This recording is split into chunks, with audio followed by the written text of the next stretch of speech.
Live. For everybody, got to do the podcast intro first, though. Let's do it. You are listening to Any Given Sunday, the Tuesday version of the show for September 7th, 2021. I am your host, Manny Brown, joined as always by my co-host, Josh Rodriguez. Josh, what is good? Man, a lot is good. A lot is good. I can't make an announcement just yet, but exciting news for No. my Hold job. that off. Yeah, don't do I that. got a cool sign for my basketball podcast. It says the dime right there. It lights up. It's not lit right now because I'm conserving energy. But yeah, good times. Lots good. First season, let's go, man. You're 48 hours away. Actually, less than 48 hours away. Yeah, I'm always one of those folks that kind of kicks and drags into football season because it reminds me of the winter, so I don't want to think about it too much. But then it's like about a lot of different things. But go ahead. Sorry. Yeah, no.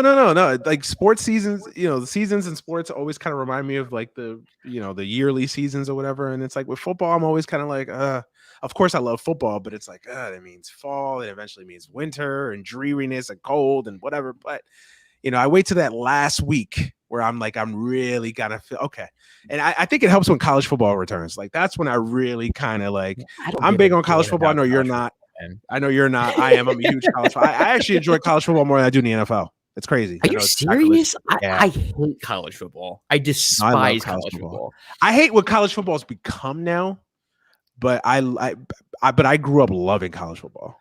I love college football. It's just kind of creepy to me that you have like 60-year-old men who never went to this college, like going to the games and rooting for high school kids. It's like there's something just weird. College kids. You mean me? Eventually, someday. Yeah, you, man. Like if you're going to a freaking like college game and like for no reason, like your son's grown up, he's out of college, never went to that college, and for some reason you go into whatever game and you're just like, oh, let's go. Like, come on, dude. Like what?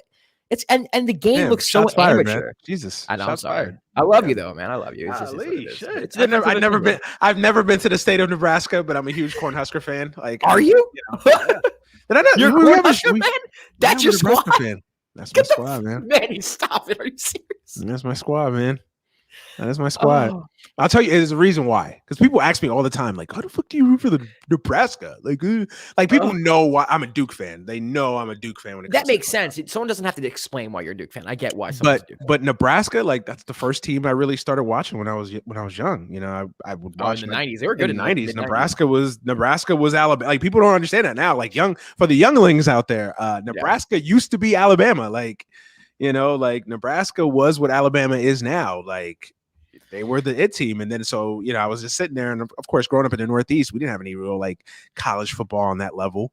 I think the closest thing to like a perennial quote unquote power is, I know Miami was in the Big East and teams like that, but like what Penn State? Penn State is the closest thing, and even that the closest thing. So then after, Rutgers, no, hell no. Rutgers had 1 year. Rutgers didn't become shit till after I was grown with Greg Schiano, the first go around. Right. But honestly, like I just started watching Nebraska, and it was a team I latched onto, and and then of course I had some family friends that went to Nebraska. Real close friend of the family that went to Nebraska, played football. Jamal, I'm not gonna lie. I know someone who went to Nebraska who lived in Nebraska though. He didn't live in Nebraska. He grew up with us here in New York. Jamal Lord. He used to be a quarterback for Nebraska, and he also played safety in the NFL. Good family friend of ours, and went to Nebraska. He went to play though. He went to play that. Yeah, that makes sense. That's what I meant. Yeah. So it was just kind of a snowball thing where it's like, oh, okay, well, this is a team that I just started watching randomly because they were on TV a lot, and I was like, okay, I gravitated to them. So then it just became a Nebraska fan. I didn't know that the next 20 years of my life we're going to be tortured existence between Frank Solich and Duke is all you got. Pelini and Bill Callahan. Thank God you're a Duke and Laker fan. Like that makes up for a lot. It does. That makes up for a lot. It does. Yeah. It does definitely make up for a lot. But still, man. And even as a Duke fan, like I've had some devastating losses as Duke. Yeah, but you got some championships in there. I got 5 championships, so I can't. Yeah, complain. You can't. Listen, every franchise. Like I'm a Yankee fan, but you're not going to hear me complain about 04. Like it happened. Yeah. It sucks. And if you get me to talk about it, it sucks. But I'm not going to be like I'm a Yankee fan. But oh man, 04. But in college, but I don't know. The losses. Pro sports is different. It's different. I don't know, man. But like Lehigh still bothers me. You know what I mean? Like that still fucking bothers me. Like, to this day, it still bothers me. I had Lehigh money line in that game. Oh my God. Yeah. CJ McCollum just owning Duke, which is it was a sign of things to come, right? But it still bothers me. Nebraska, it's still, the 0-1 team that got destroyed by Miami. No shame in losing to one of the greatest teams in history, but still bothers me, especially knowing they made it to the championship game that year. 2001. Yeah, they played against that Miami team, the greatest college I didn't football know. team of all time. Yeah, I know you're like anti. You're just not a college football. Yeah, I get it. I do know that team. That's like Shockey. That's all those guys that were there. Yeah, so that team, they played against Nebraska, and Nebraska probably didn't deserve to make it to the. I don't know. I thought they played Ohio State. That was the second year, so that was next year. That was the next year when Willis McGahee tore up his knee. Right. That was the second game. That was the 0-2 season, the 0-3 national championship game. So we played the 0-1 season, 0-2 championship game. We played, I believe it was the Fiesta Bowl. I could have been wrong, or the Orange Bowl. I think it was the Orange Bowl. But yeah, we lost. We got destroyed by probably the greatest team ever assembled. So I guess there's no shame in that. But knowing what will become of Nebraska football for the last, 18, 19 years. Jesus Christ. We fired Frank Solich, and he was, like 40 games over 500, but we fired him because he wasn't keeping up the standard of Tom Osborne. Then we brought in Bill Callahan. That was a disaster. And then we fired Bill Callahan and had Bo Pelini for a couple years. And Bo Pelini was a good coach. You think he was like I have no idea what you're talking about right now. I did not know how to have a history lesson of Nebraska football. This is crazy. You could ask me to guess your favorite college football team. Nebraska would have been like 100th on my list. I would have never guessed that ever. Listen, we've known each other now, like almost 4 years, and this is the first time we're having this conversation. I think it's shame on me. Listen, we gotta get Josh Rodriguez involved in college football, man. It's such a beautiful sport. Come on. It's a beautiful sport. Listen, it just looks so amateur, man. It's not a perfect sport. It has the a lot of quarterback issues. play is brutal. Like it just looks very gadgety. Like there's just. I think you have a view of college football that like the college football that used to exist, like 80s, 90s with the power eyes and the wing tees and shit like that. Like, where half the teams in the country were running like run options and Navy's offense, basically. I'll tell you when I watched college football. It was like a year. Reggie Bush. Okay. And then that Texas USC game. But college football has changed just so much from even that. That was 2005, 2006. So like that feels like decades ago by comparison now. Like college football now, they're running spread and pro offenses now. I mean, that's really what I mean. It's like NFL light now in a lot of ways. Well, it's not the same. I mean, honestly, the NFL has taken a lot from college football from what I've exactly. Seen. That's what I'm saying. Like, so now it's like there's not that much of went from Oregon to Philadelphia and just brought a whole new freaking. Yeah, there's not that much of differentiation between the two sports now. So I just can't do it, man. I can't do it. I can't. It's weird. It's weird when it's National Signing Day and there's like a 17-year-old and he puts a hat on. I'm going to USC, and there's like a 65-year-old getting off on it because he's a USC fan. He never went to USC. He doesn't have any connection to USC. He lives in Texas. Yeah, and it's man. Like, yeah, man. Shot. That's not going to be you, though. That's not going to be you. That is. I can't see Duke, man. That's me. Every signing day, man. Nebraska, Duke. Don't tell me. I don't go crazy. I don't sit there like. But people be going crazy. How dare you, Derek? So and so, you didn't go to my school. I mean, maybe a little bit with Duke. Maybe a little bit with Duke. But that's I don't know. I cried when Zion committed. I did. Did you? Like, oh my God, yeah. Stop it, Manny. Why are you? Oh my God. Fucking Zion. Oh, we got Zion. Yeah, I'm that dude, man. I'm that guy, man. I'm not ashamed of it. That class was crazy. Zion, RJ, and Cam. The fact that we didn't even win a national championship. That's a shame. It still bothers me. But yeah, that's the other thing too. Is like how many championships we've left on the table as a Duke fan. Like that is true. That is true. There's been like 10 NCAA tournaments like Duke's winning this, and they don't win. I mean, but that's the beauty of college basketball, man. It's just like in a one-game setting, do or die. I love it. March Madness. Can beat it. Yeah. So you don't feel it, but you like college basketball. You just can't stand college football. I like college basketball. A, basketball is my favorite sport. Right. B, I like the atmosphere of college basketball. And don't get me wrong, college football's atmosphere is kind of crazy too. But there's something about the game. I was just about to say, yeah. Yeah. College basketball to me, like I'm starting to not. I don't love college basketball. I way prefer the NBA. I just want to get that out there. Much rather watch the NBA than college basketball. See, I'm opposite. I'd rather watch college basketball than NBA. I think I just think because I'm so passionate about basketball, I could watch it in any form. Mm-hmm. I watch the WNBA, and that's not knocking WNBA, but like if there's a game on, I'll watch it. Mm-hmm. And Same. Not many yeah, people will. not many people do. Yeah, not many people Yeah. will. Unfortunately, I lied a little bit about. I still prefer the NFL game. I think the NFL at both at their peak. I still prefer at the NFL. The only sport that I would take college over is honestly I would take college basketball over the NBA. In the regular season, I watch more college basketball. I watch more Duke than I watch the Lakers. It's a different game. It's a different game. It just feels Way pure. You know, the NBA a lot of times. That's what I'm saying. Like college basketball feels pure, where college football feels gadgety. There's a difference there. Like it feels amateur. We're definitely gonna post this video. We gotta have like a poll on this, but no, man, if we ever meet in person, like we gotta watch college football together. That's what it's gonna be. Yeah, man. Like this and like this, I love dude, like Saturdays in the fall, like it's all day, literally from like 9 a.m. to like the Pac. Like I watched the Pac-12 at dark after dark game. Like literally, it'll be Washington, Arizona State, and I'm glued in. Matter of fact, I'm going to a UW game in a couple weeks. I think UW Oregon, and I'm just going just to go. Like I've yet to go see the new the remodel of the UW of Washington Stadium. I think it's nice, and I'm going. And it's like that's how much I love college football. I'll sit there in the rain and watch my team.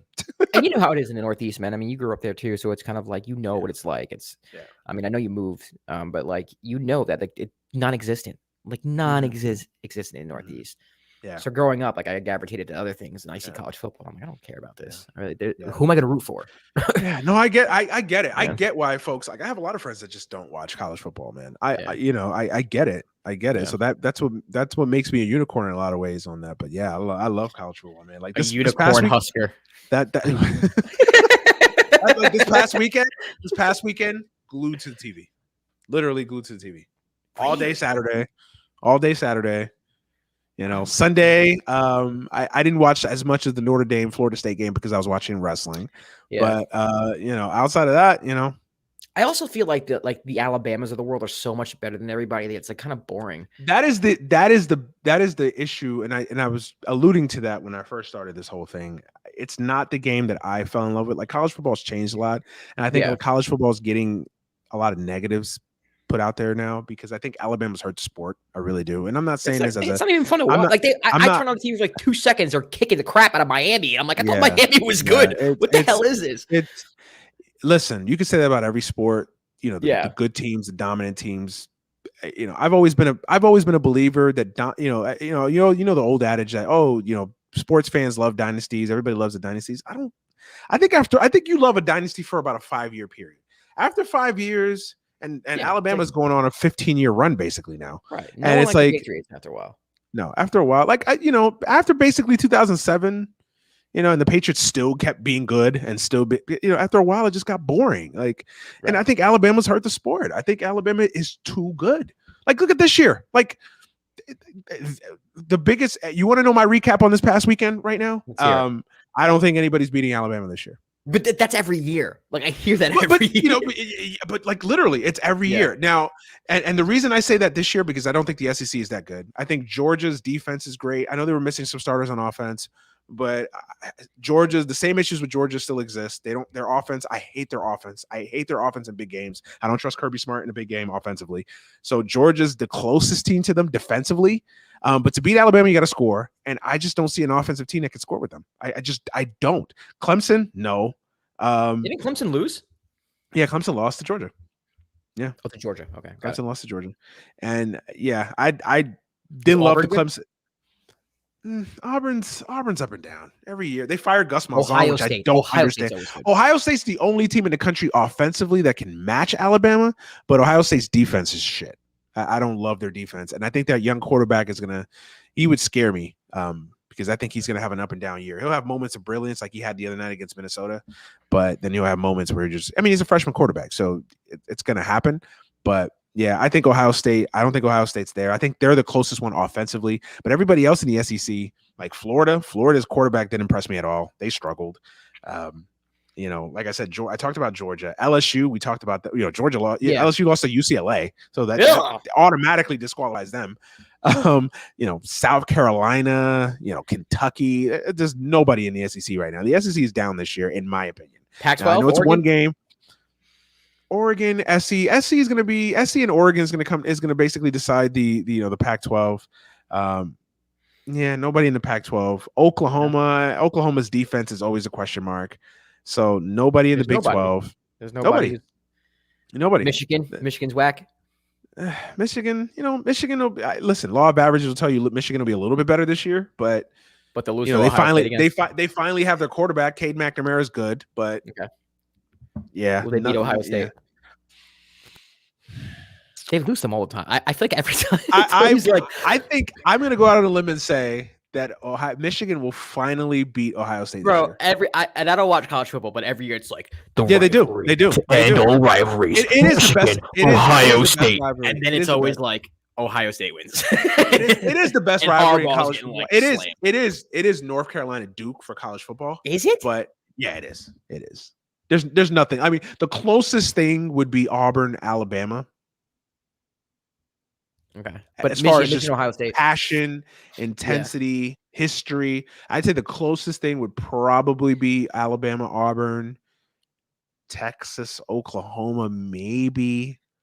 I mean, there's some candidates out there, but nothing's like, in my opinion, there's nothing like Michigan's Ohio State. Okay, and the history, the tradition, all that, Michigan State catching L's though, man. Every time I mean, in the last 20 years, I mean, basically since Jim Tressel, Michigan has been unable to beat Ohio State in a big spot. The only coach that beat Michigan in a big spot was Brady Hoke, and they ran him out of town. So.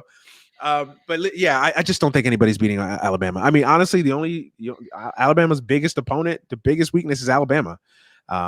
I think their defense is not as good as they've been over the last couple of years. They're much more of an offensive team now.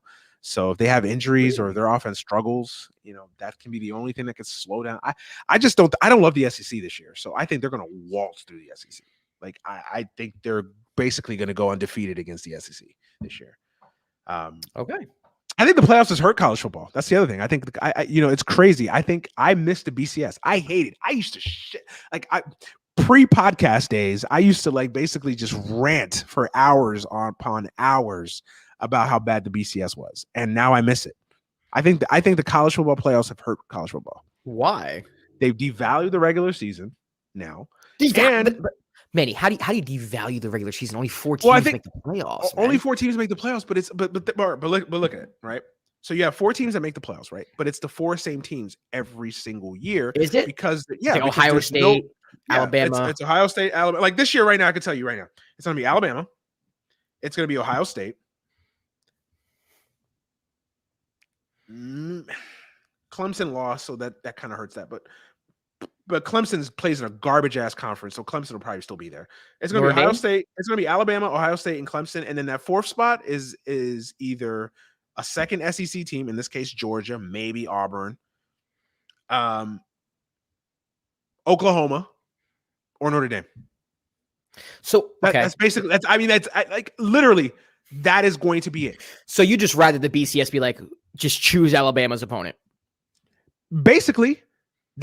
First of all, that added more intrigue and value to the regular season because every game mattered. If you played 12 games, 13 games, 1 loss, you were done. That's also why I don't like college football. It's like week 1, like if I'm a Nebraska fan and they get blown out, it's like, okay, there's no point to the season. But that was stakes. That's stakes. What? That's added stakes to every game. Like after week 1, your season's over. That's crazy, man. Like I don't care about the Capital One Chick-fil-A Doritos Bowl. Oh, I agree with you. Like I don't care about that. Listen, I don't want anybody to misconstrue this. I hated the BCS. I still hate the BCS. But to what we have now, I hate the college football playoffs. There is no standard. Like you don't know what they're picking every year. Some years they emphasize conference, conference schedules. They emphasize, your non-power 5. It's whatever to get the SEC in. Let's be honest. It's basically put in the 5 biggest brands in the sport, or the 4 biggest brands. 3 of the 4 biggest brands in the sports, and then whoever is the most deserving 4th team. Like last year, Ohio State had no business being there. No. But of course they chose Ohio State. Who should have made it? I can't even think. Last year feels like forever ago, but I can't even remember. Like I know Ohio State probably didn't deserve it. Now, obviously, it makes me look bad because Justin Fields lit up Clemson in the first playoff game. But still, I don't think Ohio State deserved to be there. Like the last few years, Notre Dame has made it, and Notre Dame has been embarrassed on the national stage every single time they've made it to the college football playoffs. So they don't deserve it. I'm not a big fan of the college football playoffs. I think expanding it, I'm kind of in the middle on expanding it. I know some people want to expand it to 8. Some people want to expand it to 12. I don't know how I feel about that. Expand it a little bit, man. Like make it more of a playoff. I don't know, but even then you have those teams, right, who like go undefeated and like don't even get a chance to make the playoffs. Like that's crazy to me. Like, I think now that is crazy. Now that I agree with, and that's why I hated the BCS. So like Boise State should have at least played for one national championship. Right. I agree with you, and that's what hurts that's the argument that hurts the BCS system, or before the BCS, the college, the bowl alliance, where you basically pick the bowl and then had the coaches and the media basically decide who the 2 best teams were. And that never worked either. Listen, there was no perfect system. I think in a perfect world, yes, you want to have a playoff system. I just don't like the playoff system that they came up with. That's my. Okay. All right. It just created more issues. Like, and then the playoff system by definition is also hurt recruiting, because now if you're a recruit, you're going to Clemson, Ohio State, or Alabama. A team that basically has a chance. Why would you not put Alabama? Yeah, it doesn't make sense. So like Alabama has literally guys that are probably going to make the Hall of Fame, the Pro Football Hall of Fame, playing on the bench for 2 years. That's disgusting. Think about that. Didn't they have Mac Jones, Tua, and I'm missing Jalen Hurts on the same team?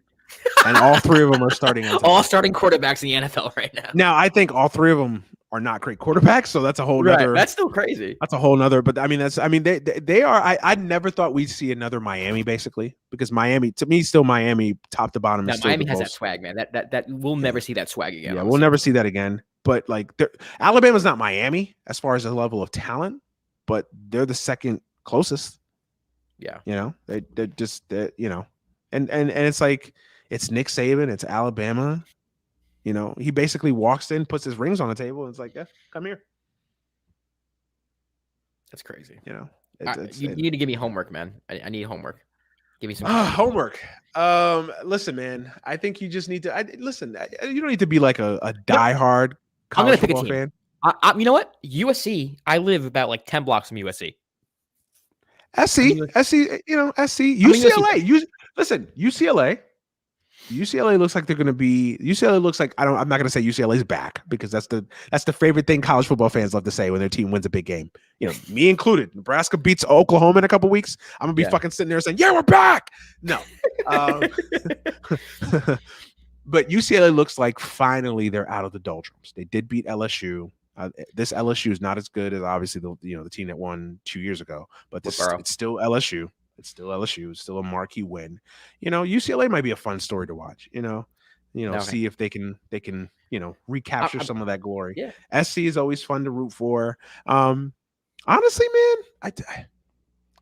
I'm right down the street from SC. I feel like I have to go with SC. From a location standpoint, yes, SC. But I was going to give you something else. Like, I would follow like a team like Rutgers, man. Shiano's building it back up there. I thought about that while I lived in the Northeast. Shiano's building it back up, man. Shiano's building it. Shiano's building it back up. Is he?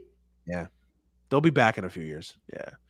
Yeah, they'll be back. It's what's also crazy too is like you think about your Californias, you think about your Texas. Like obviously that's where most of the talent comes from. But Jersey's no joke in football, bro. Jersey has talent. I was just about to say that Jersey's got a lot of talent. It just goes elsewhere.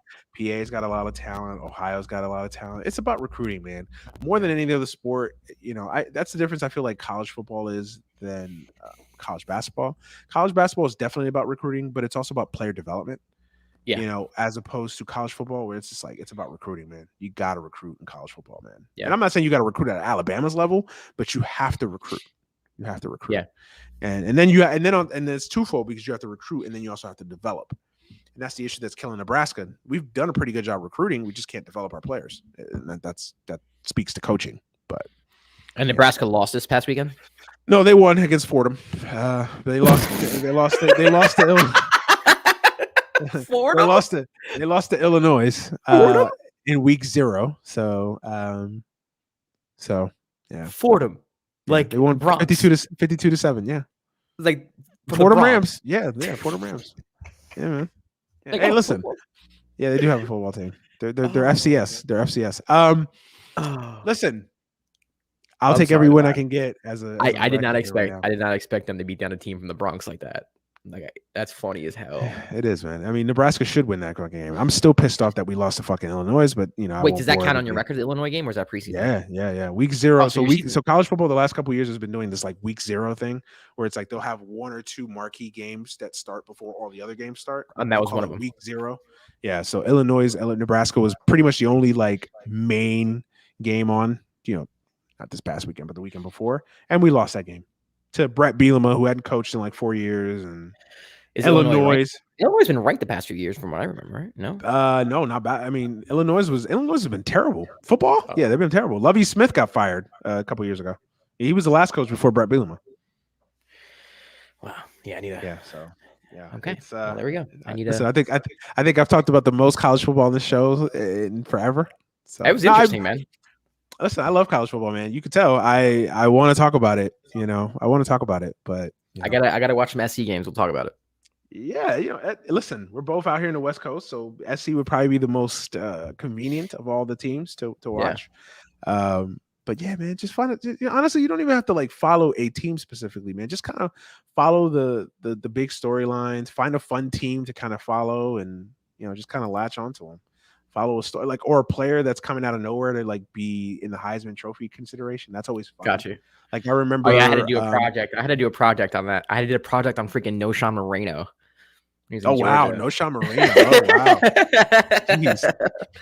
Yeah. And the reason I bring that up is because I remember when RG3, kind of came out of nowhere, but pretty much came out of nowhere and vaulted himself into the Heisman race and won it, obviously. Yeah, that was fun following along. I happened to watch a lot of Baylor games that year and just following that trend, following him from basically putting up numbers that first game to just the trajectory. Yeah, that's fun. So, there's fun things to follow in college football, man. So, it is what it is. But, listen, let's get Josh to follow some college football, man. USC, UCLA, November 20th. That's got to be fun. You should probably go to that game too. Yeah, November 20th. That'd be a good. Where is it at? Is it SC? Is that SC? That's a good game. That is a good game. It's always a good game. I wish that's another rivalry that can match Ohio State, Michigan, really? As far as history wise, yeah. When SC and UCLA were at their peaks in like the 70s, 80s, even the early 90s. Yeah. That was, SC. I didn't know UCLA had a program like that. Oh yeah, UCLA's been a very good football program. I mean, obviously basketball still trumps it, but UCLA was for a long time. UCLA was a good football team, a football program. They've fallen on some hard times over the last, I'd say, 10 years. Okay, but Chip Kelly, if there's anybody that can bring him back, it's Chip Kelly. So we'll see, and it looks like he's starting to, because I was shocked at the LSU victory. Like they out physicaled LSU, and that took me by surprise a lot. But yeah, it's gonna be a fun year. I just don't see anybody beating Alabama. That's my major recap of this past week. Until proven otherwise, man, Alabama's still Alabama. So we shall see. Before we get into the football, I don't know what other current event items. It's weird. I don't know. We do these shows like every 2 weeks in the summer, and it just feels like 30 years of news has passed us by. Especially lately. Yeah, I know, right? Apparently we still care about Afghan women, so we won't. We won't talk about that. Texas continues to Texas. Oh my God, Texas we're gonna Florida. We're gonna breeze through the politics this week because I just Texas have no. Florida, man. They're DeSantis and Greg Abbott, man. These two. They're competing for who can be the biggest douche. Right, and the biggest douche will then become the Republican nominee for president in 2024. Oh, it's DeSantis for sure. Abbott. I don't think Abbott has the ability to fail up that way, but DeSantis does. Yeah. It's a talent unto itself, man. It's a talent unto itself. Our friend, what's his face in California, your neck of the woods is Larry Elder. Don't get me started with him. Larry Elder. Hey, Larry Elder might be the next governor of California, man. Yeah, if that happens, man, I it'll only be for a year, but still.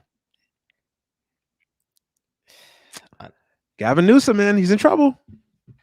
Would not be surprised. Like he'll still probably pull it out, but the only reason why like he's in trouble is because, and this is always the case, the left doesn't vote.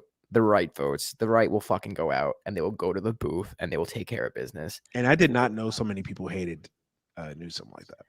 I don't hate Newsom. I don't like him particularly, but like I come from a state where Cuomo was the fucking governor, so like Newsom's Gandhi by comparison. Yeah, pretty much. I mean, and I don't pay too much attention to California politics. I here and there I do. I think the way he handled the pandemic, I think he kind of gave into the right wing. That was the biggest thing. Yeah.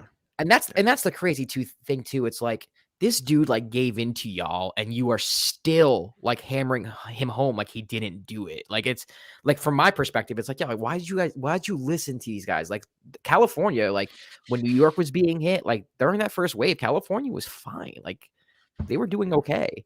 Yeah.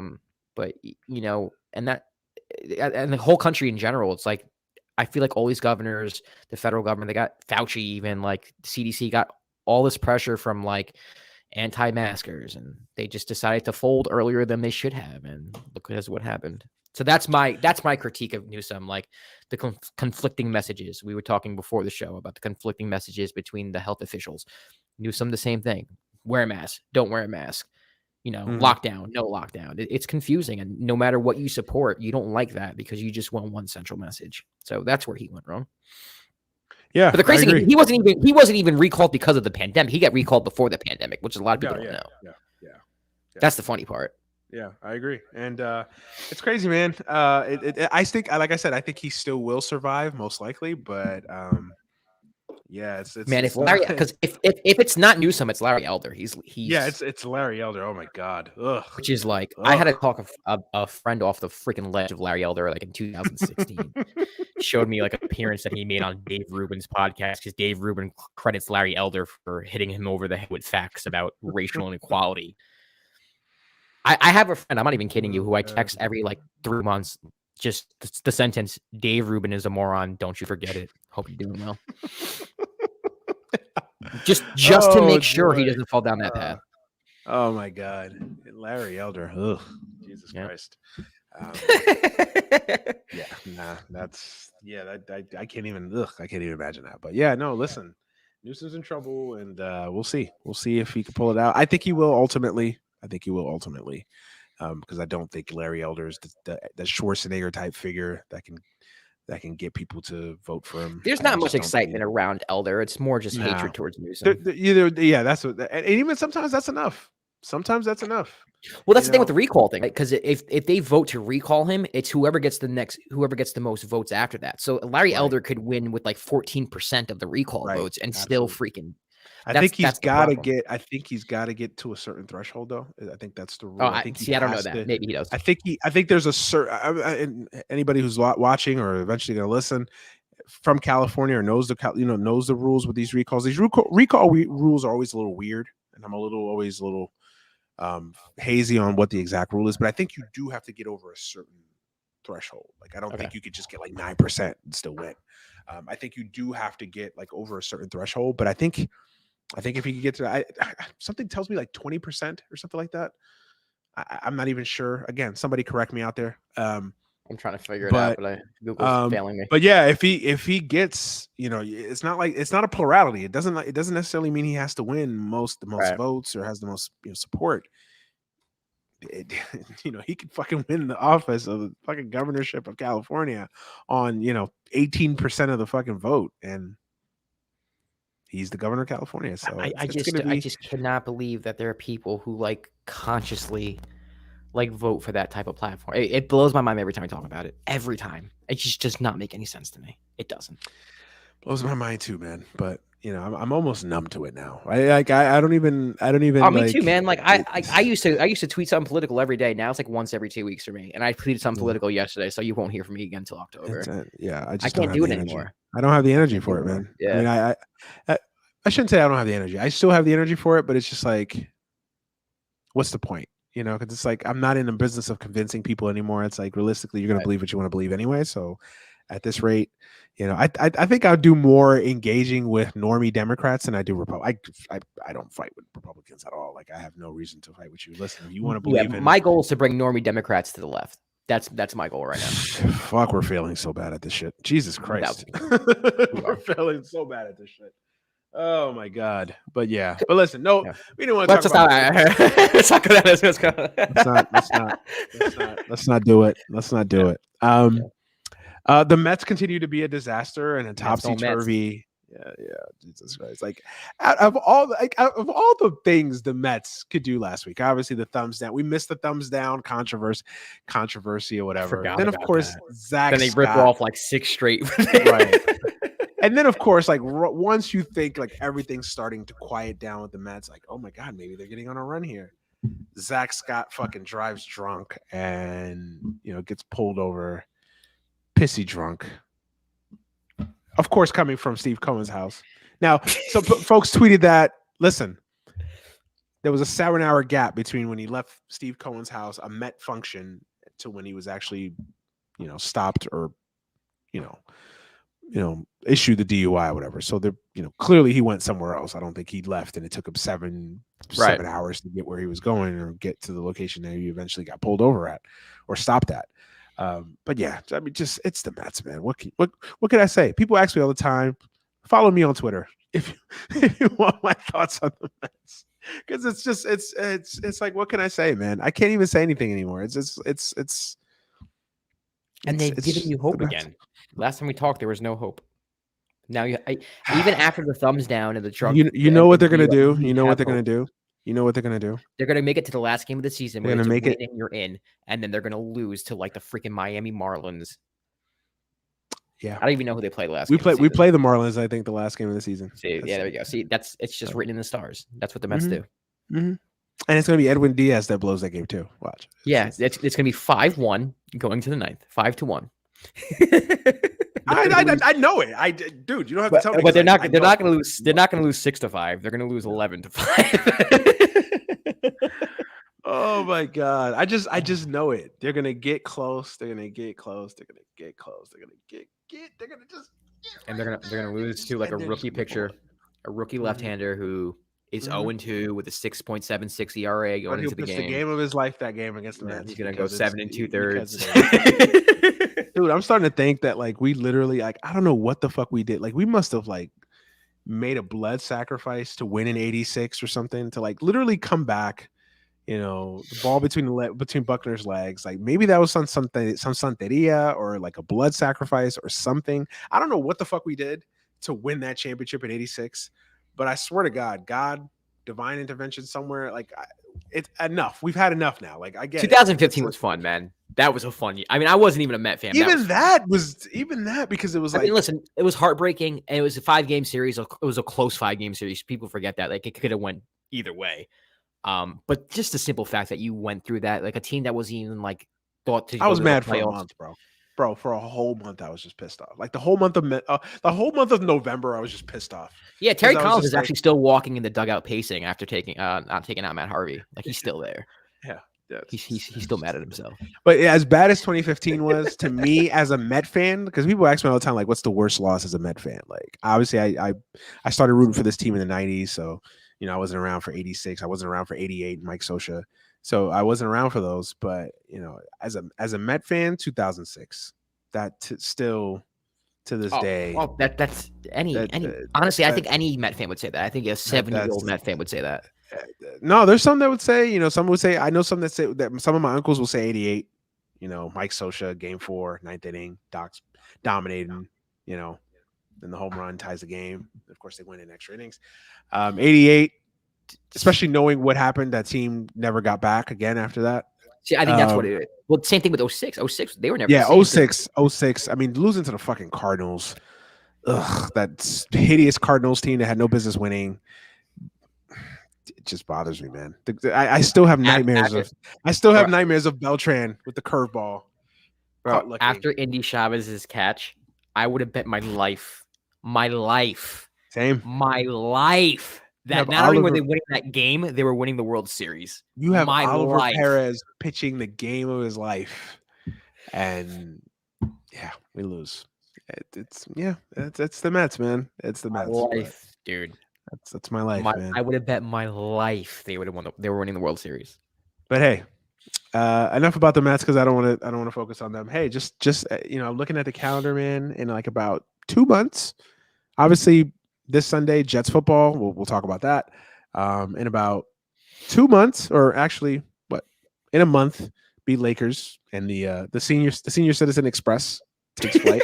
And then in about 2 months, Duke basketball, baby. I'll be in my blue hoodie, Duke beanie. I'm that guy, Josh. I'm sorry. I'm sorry to disappoint you, Weird, man. man. It's weird. I mean, it's not weird yet. You're still in your 30s. When you're 60 and you're doing that, I'm gonna be looking at you funny. I'm still gonna. I mean, is it messed up that I've already like looked at sending my kids to Duke? No, I mean, I think all your kids should go to Duke under Bro, full basketball from an academic standpoint, yes, but yeah, even just from a sport. Duke's a great school. Listen, if Nick is balling for the Duke Blue Devils, like you've done your job as a father. I agree. That's why. 1000%. Like I don't even care. Like it's to the point. It's to the point. Like, oh no, Dad, I want to go to like Juilliard. Nah, we're gonna go to Duke. No, you're going to Duke. You're going to Duke. No, Dad, I want to go to Stanford. No, Duke. Just Duke, please. Duke's a great school. It's a great school. Yeah. Haters. Yes, I know. Duke is a good school, so it's all right. But hey, man, listen. It is September 7th. It'll be the 8th by sometime. Time you guys hear this. Football season is officially here. The NFL season is here. We talked about college football, obviously, a couple of segments ago. Now we're talking about the big boy league, the pro league, the National Football League. It officially gets underway this Thursday night. Cowboys traveling to Tampa to take on the defending Super Bowl champions, Tampa Bay Buccaneers. Let's get into it, man. First and foremost, just what are you looking forward to the most this season? Just kind of a aerial view of the league in general and just kind of storylines. What are you looking forward to the most? The Aaron Rodgers farewell tour, The Last Dance. You're convinced it's The Last Dance? Yeah, I am. I don't think he would have did what he did on social media. He's been trying to get out of there. I think he realized it was the end game just wasn't there. I think Jordan Love was drafted for a reason. I think this is The Last Dance. So I'm looking forward to that. Like a it's gonna be weird. It's like a farewell tour, but kind of like everyone's mad at him in Green Bay. I feel like it's not gonna be like one of those Brett Favre things where it's like, oh, I love you, Brett, blah blah blah. Because no one knew Brett was coming back. With this, it's like if I'm a Packer fan, I'm happy he's on the team, but I'm also bitter that he doesn't want to be there. It'd be bitter to be playing for the Raiders, next year or some shit. Yeah. I'm also, and I guess on the AFC side for me, I'm going to be watching the Bills. I think the Bills in general are kind of, I don't say they're overrated, but I'm not convinced they're taking that next step in the sense where it's like they're dethroning the Chiefs as the AFC's cream of the crop. I still think the Chiefs are the team to beat, not only in the AFC, but even though they lost the Super Bowl, I think they're the team to beat in general. So those are my two things in general. That's it. And the Cowboys. I mean, the Cowboys are always an interesting storyline because of the freaking Cowboys. So, yeah, good ones. I think the rookie class for me, the rookie quarterback class is probably obviously I have some investment in that. Obviously, being a Jets fan, but I think every time you have a hyped and much ballyhooed QB class like this one, I think that's always going to take up a lot of attention. I just think seeing these five guys, Lawrence, Wilson, Fields, Jones, and what's the other guy? Your quarterback, Zach Wilson. I mentioned Wilson. There was another one. Oh, you did? Lawrence, Wilson, Fields. Lance. How can I forget Lance? Lance. You have five guys that go in the first round. Five that are they all look good. Like that's I have my question marks about some of them, man. I listen, but that's the thing, right? That's what I'm going to be most keen on, obviously. And then, of course, obviously being a Jet fan, I'm going to be keen on Zach Wilson's development. And then, of course, obviously the obvious comparison is going to be there if Zach Wilson balls out and Trevor Lawrence struggles. Look, or Trevor Lawrence goes out there and becomes Peyton Manning 2.0 and Zach Wilson, can't get out of his own way. Then, of course, you're going to have that Justin Fields or Trey Lance or et cetera, et cetera, et cetera. So I think the quarterback class, watching this class develop, if all five are going to be great, if two of the five are great or None of the 5 are great. Obviously, watching that storyline play, and it's not going to play out over one season, obviously, but just kind of seeing that story matriculate as the season goes on into next season, years following, I think will be interesting. I think the Buccaneers are an interesting storyline because I think out of all of the past Super Bowl teams, I'd say since in about a decade, they have the best chance of repeating. They've brought everybody back. Everybody loves each other. Obviously, you gotta see what the product looks like on the field. You got to see if this is the year Brady finally shows signs of age. Obviously, there's a lot of things. No. I'm not betting that either, but I'm just saying. Yeah. Obviously, there's caveats to that, but yeah, I think the Buccaneers are going to be an interesting story. Can they actually pull it off? Can they actually go repeat again? That'll be interesting. I mean, Jesus Christ, what would that do to Brady's life? I mean, obviously his legacy is already cemented, but if he can win back to back with the Buccaneers, it's ridiculous at this point. Like it's not even like it's to a point. Like every time someone achieves something, like when LeBron won his 4th, or like Jordan won his 6th, like you're like, oh my god, this stuff. Like now with Brady, it's to the point where it's like, okay, like it's not. It doesn't move it doesn't do anything. No, like, how much more could you move the needle?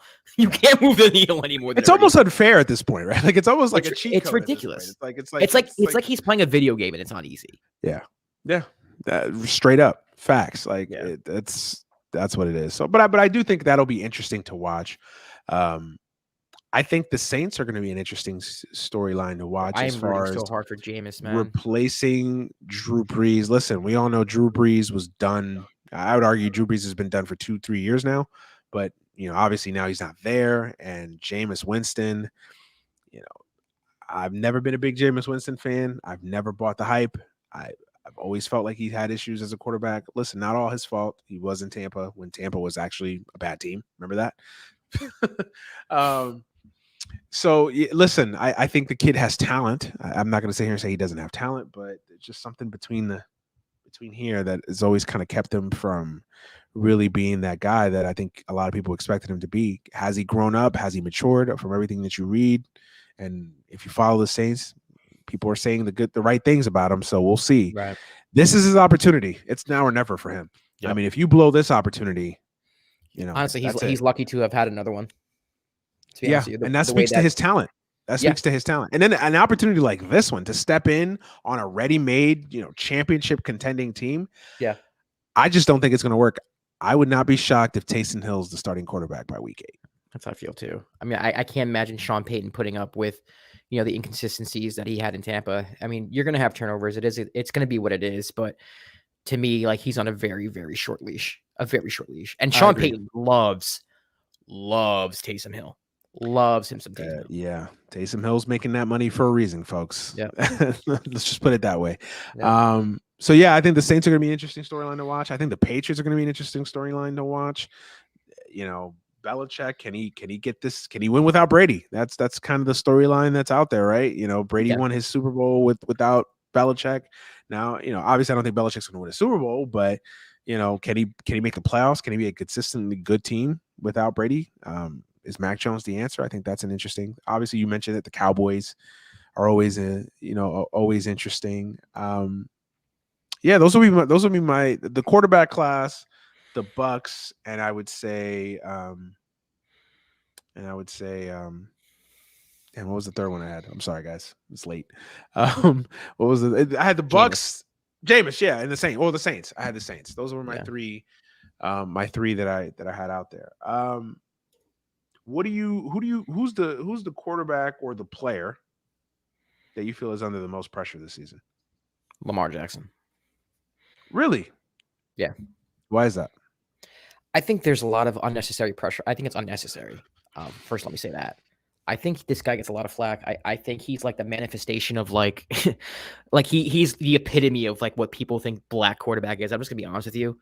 And I think it's this a lot of unfair. It's race motivated. It's like this very like unfair weight on him. And he's been nothing but successful. But I do think that like, unfortunately for him, the way it is, if he goes to another playoff and doesn't win a game or underperforms or something like that, as good as he is, I could totally see a narrative being formed of like, well, should he, like, you know what I mean? Like, is he replaceable? Like, stupid shit. Like, and I know this is me probably being paranoid, but I think I've seen this enough with like, just to be honest, black quarterbacks.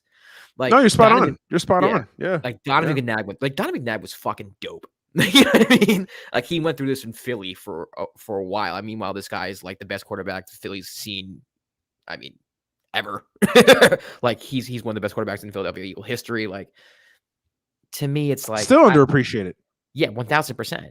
1000%. So for Guy got me, the NFC Championship games with Freddie Mitchell and Todd Pinkston, but like, somehow he's a bum. that's what I'm just saying. Like okay. it's ridiculous. Led the team to a Super Bowl. Give me a break. So for me, like I feel like he's under a lot of pressure just for the simple fact that like he's carrying this weight of like the black quarterback prototype on his shoulders when he's just freaking Lamar, man. Like he's done nothing but kill in this league, win an MVP. Yep. Yeah. I mean, we kind of saw the same thing with Cam Newton, right? He went to Super Bowl, won an MVP, and then but it was never good enough, right? It was never, right. So yeah. I don't know whether I guess when you ask me who's under most pressure, I'm not sure if he feels the pressure, but I feel like there's like this. I don't know if pressure is the right word. Maybe you can fill the blanks in for me, but there's like this little like thing in the background where it's like you better succeed. Like I would say pressure. No, yeah. Pressure is a good word for it. Yeah, Lamar's there. I guess for me, the person that I would say, and it's more me putting pressure on that person. I know you. I think it's Matthew Stafford. I think it's Matthew Stafford. I think he is the quarterback with the most pressure this year. Man. And the reason I say that is because there's no more excuses this year. There's no more, oh, poor Matthew Stafford. He plays in Detroit. That's facts. Oh, poor Matthew Stafford. He deserves a Purple Heart just for enduring all the dysfunction and the mess that goes in Detroit and all this other thing. Oh, poor Mark. This is revenge for college football. Oh, poor Matthew Stafford. Calvin Johnson retired, and Matt Patricia's an idiot, and Henry Ford's god sister daughter is an idiot, and all this other stuff. Like, he plays Dallas, in Detroit, and Flint doesn't have drinkable water, and all this other things. Like, poor Matthew Stafford. I don't want to hear it this year. Fair. You're on a team with boy genius. Everybody's consensus boy genius, the man who basically reinvented football, Sean McVay, right? You're on a team with a great defense. Yes. You're in LA, big market, all the attention, the lights are on bright, the cameras are all pointed. Like, it's time now. It's go time now. I don't want to hear any more excuses. I don't want to hear, oh, he plays in Detroit, he doesn't have talent around them. No more. That's it. Like that gets laid to rest now. Now I want to see Matthew Stafford go out there, win 12, 13 games, and at the very least get to an NFC Championship game. I'm not even going to say he's got to win a Super Bowl. I think he does have to win a Super Bowl, but I'm not even going to do that this year. I think getting to an NFC Championship at minimum is the best result for him. I don't think that's unfair. He's made a lot of money over his career. He's had a lot of, everybody basically falls all over themselves telling me how great of a quarterback he is, and he never wins.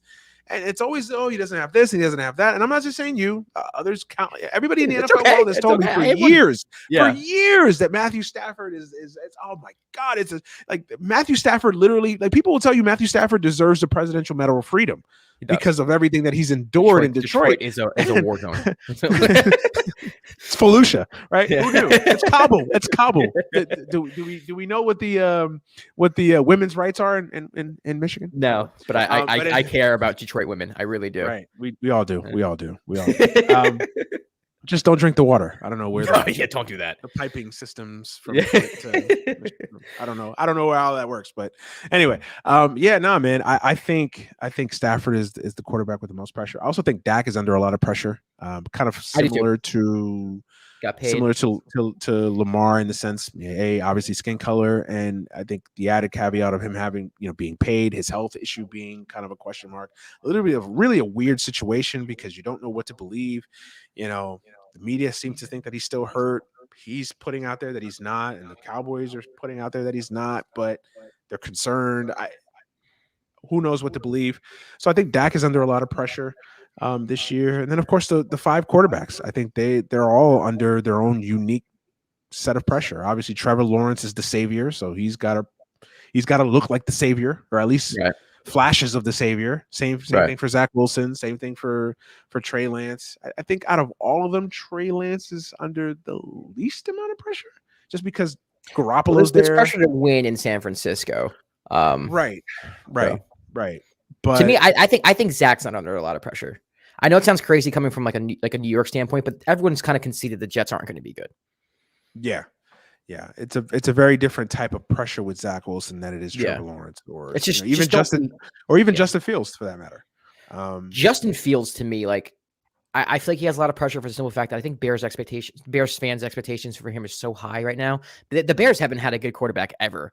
I mean, ever. If you think about, I can't. McMahon they won a Super Bowl with, but I don't even know if he was that great of a quarterback from what I know of him, at least. So I think there's a lot of pressure for Justin to be like the first great Bears quarterback. So for me, I think Zach has the least amount of pressure. Yeah. You could be right on that. Yeah. I definitely think the 5 quarterbacks have pressure. Even Aaron Rodgers has a little. I mean, obviously it's every year Aaron Rodgers. No, he does. On him, but Aaron Rodgers has pressure. Aaron Rodgers he's another one. He's another Stafford.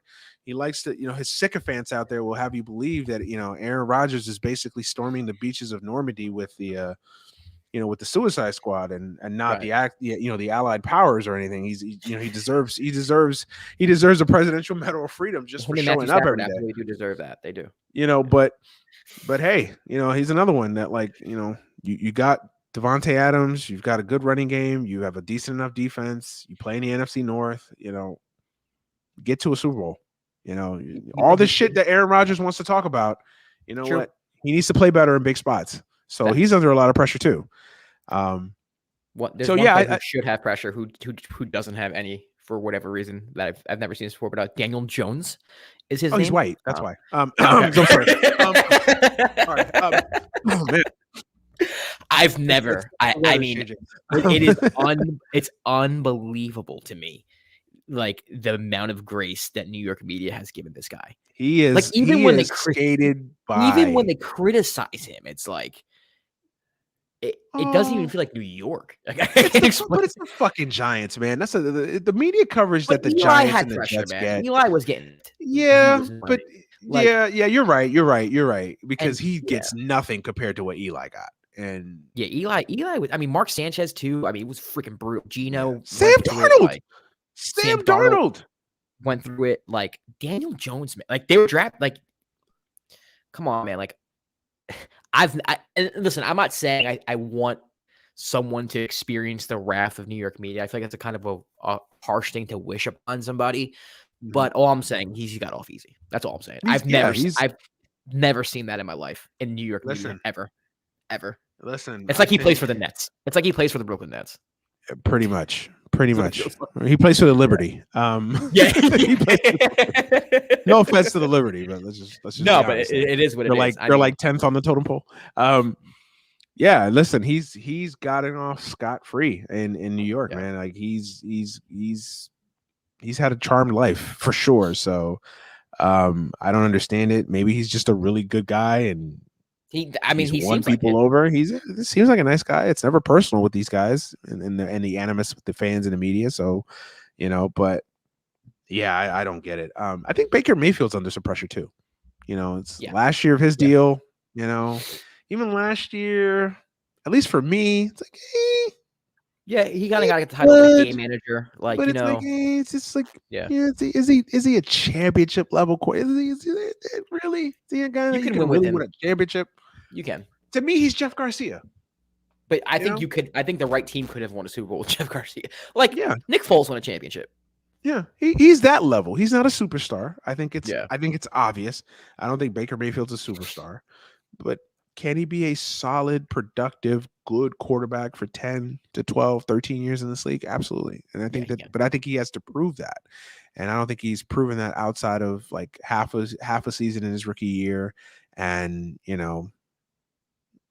8, 9, 10 games of last year. So, I think Baker Mayfield has some pressure for sure. So I think there's a lot of guys with some pressure. What about coaches? Oh, that's a good question. Coaches under pressure. Off the top of my head, I think Sean McVay. I mean, you want to talk Matthew Stafford. I agree. You basically have this infighting with Jared Goff. You get him out, ship him to Detroit, and you get a quarterback you want. You're deemed as an offensive genius. Well, now you got the quarterback, you got the weapons. Let's see what you got. You made a Super Bowl already. There's no reason why you shouldn't get back to that Super Bowl and win it.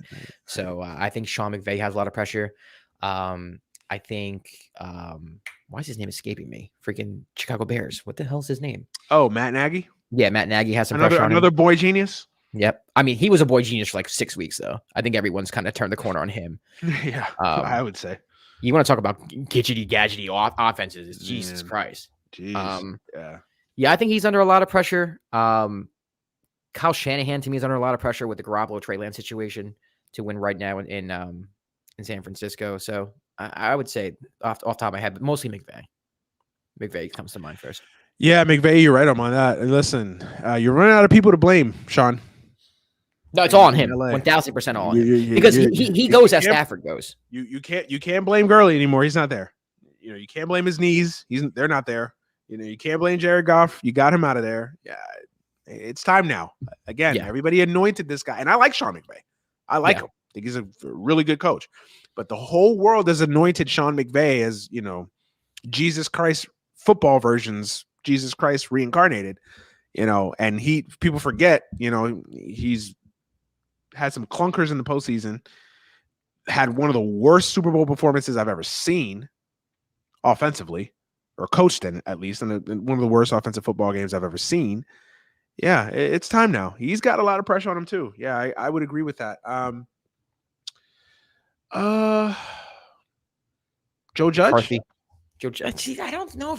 I think Joe Judge gets a pass for the simple fact that everyone's expecting Daniel Jones to fall flat on his face. Yeah, like Joe Judge will get like a. He had Daniel I would say Jones Gettleman has more pressure than Joe Judge. Yeah, that's facts. That's a good point. Yeah. Yeah. I think McCarthy has pressure on him just for simple facts. Dallas, that division's not that great. I mean, I'm picking Washington to win a division personally, but I do think if I'm a Cowboy fan, I'm expecting to win it. If that makes any sense, division sucks. There's no reason why you should win the division. You have the best quarterback in the division by far. I agree. Matt Nagy, I would put second on that list. I think he's got to do something this year, or he's going to be out of there. Especially with Fields. Nagy, McVay, Kyle Shanahan, another boy genius. Basically, did you know that Kyle Shanahan invented football? The Shanahans invented football, by the way. I'm sorry. I thought McVay. McVay and Shanahan invented it together. Dad and son invented football. Right. Okay. If you look at the history of football, it was Paul Brown, and then it was Mike and Kyle Shanahan. One of the most overrated coaches. Again. Let me repeat. Outside of the Super Bowl year, Kyle Shanahan is under 500 as a 49ers head coach. What was that? He's under 500. What do you think about Gruden? Do you think Gruden's under any pressure? I mean, he's running the franchise basically. He's basically running the franchise. So I think under a normal circumstance, I think he should be under scrutiny, and I think he should be under some heat and under some fire, but I think he's running the franchise. I think him and Problem Child are tied at the hip. So I don't I don't think they're gonna have much of an issue. I mean, I think eventually for the fan base, I think you're gonna have to do something. I think they have to win a game. I think you're gonna have to win more than 9 games there eventually. I mean, at some point, it's like, all right, we're paying this guy $100 million, and what do we have to show for it besides 6 wins, 5 wins here and there? Right. Like at some point we have they signed him for 10 years. $100 million. $100 million. Oh my God. $100 million. Because you liked him in the broadcast booth. Because he yells and he has a gruff demeanor. Yeah. And he won with Tony Dungy's players. So he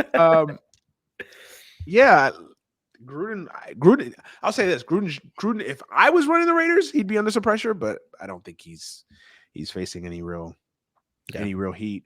I agree. Who else? There was another one that popped into my head before.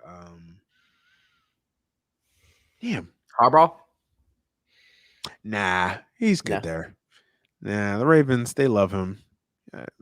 Nah. I don't think Harbaugh. No. I mean, I think it would be like if they completely fell flat on their faces, like maybe like 3-14, some shit like that, maybe. But I don't see that happening. I don't see. I think Tomlin's safe no matter what happens. Tomlin's safe. Harbaugh's safe. They're kind of in the same boat. Obviously, what about Arizona? Cliff Kingsbury, it's about time. It's about time he did something. You know, they spent a lot of money. They've added some pieces there. Kyler Murray. You know, it's time. It's time for Cliff Kingsbury to do something there. Maybe Brian Flores. I think last year bought him some leeway. I don't think he's in trouble. I again, if he falls completely flat on his face, goes 2-15 or some shit. Obviously that changes, but I don't think. Flores I think McVay by far has the most. I think McVay has the. And this is not hot seat. This is just coaches that we think have a lot of pressure. Yeah. Obviously, hot seat, that's a totally different conversation. Obviously, Big Fangio's on that list. Matt Nagy's on that list. Right. You know, so those would be the top of the list there as far as coaches go. You think Robbie? You think Saleh has any pressure? First year rookie quarterback. You think this is just kind of like house money? Nah, house money type of year. I mean, the Jets. I mean, listen, he's replacing probably the worst football coach of all time, and I'm not capping with that. Exaggeration. No, I'm with you on that. Literally, probably one of the worst football coaches on a major level. Probably one of the worst football coaches we've ever seen. So, by law of averages, just market correction would tell you that he's got to be a little bit better than Adam Gase. Market correction would tell you he has to be an upgrade over Adam Gase. Like if he wins 3 or 4 games, by definition, that's an improvement. He said market correction would tell you that it's got to be better. Law of averages, divine intervention, whatever analogy, whatever adjective, whatever. Oh man, whatever you want to use to describe that, he's got to be better. No pressure. Nah. Now he won his Super Bowl. He's good. He won his Super Bowl. Now it's just house money. I think eventually we'll get to a point like if they lose again this year, and then maybe next year if they lose again, and then it's like okay, well you got to win more than one when you have this once in a generation type talent. It'll be similar. Buffalo. I feel like about Buffalo. Like I think if the Bills lose this year and then they lose a year after that, then it's gonna be like, all right. Sean McDermott, like you gotta. I like McDermott, man. McDermott's a hell of a coach, but I think I like Buffalo McDermott more than I like Josh Allen, which is weird. I don't think it's weird. I think McDermott's a hell of a coach.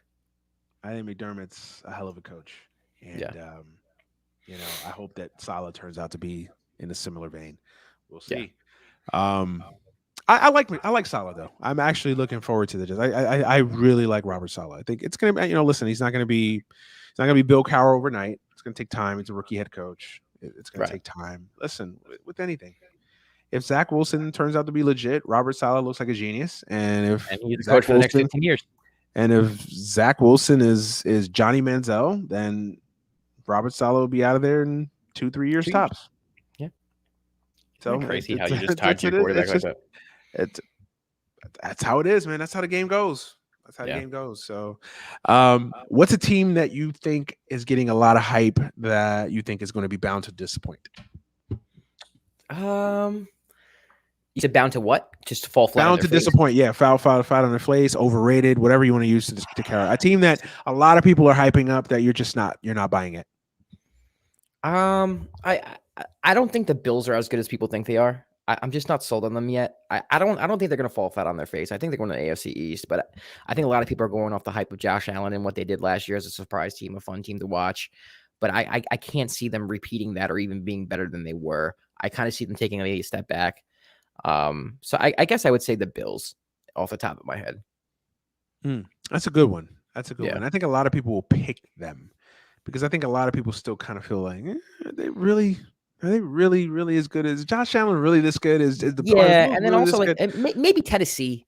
Like Tennessee to me, like you get Julio Jones, but that defense is not like they. Yeah, that defense is not. They lost some pieces of defense, and you're gonna have to get in shootouts. And even though Ryan Tannehill has kind of like resurrected in Tennessee, I'm not banking on Ryan Tannehill to go against like the AFC crop quarterbacks. Like it's just not happening. So, but even that, like, Overrated or teams that I feel like people are making them out to be. I would agree with you on the Bills.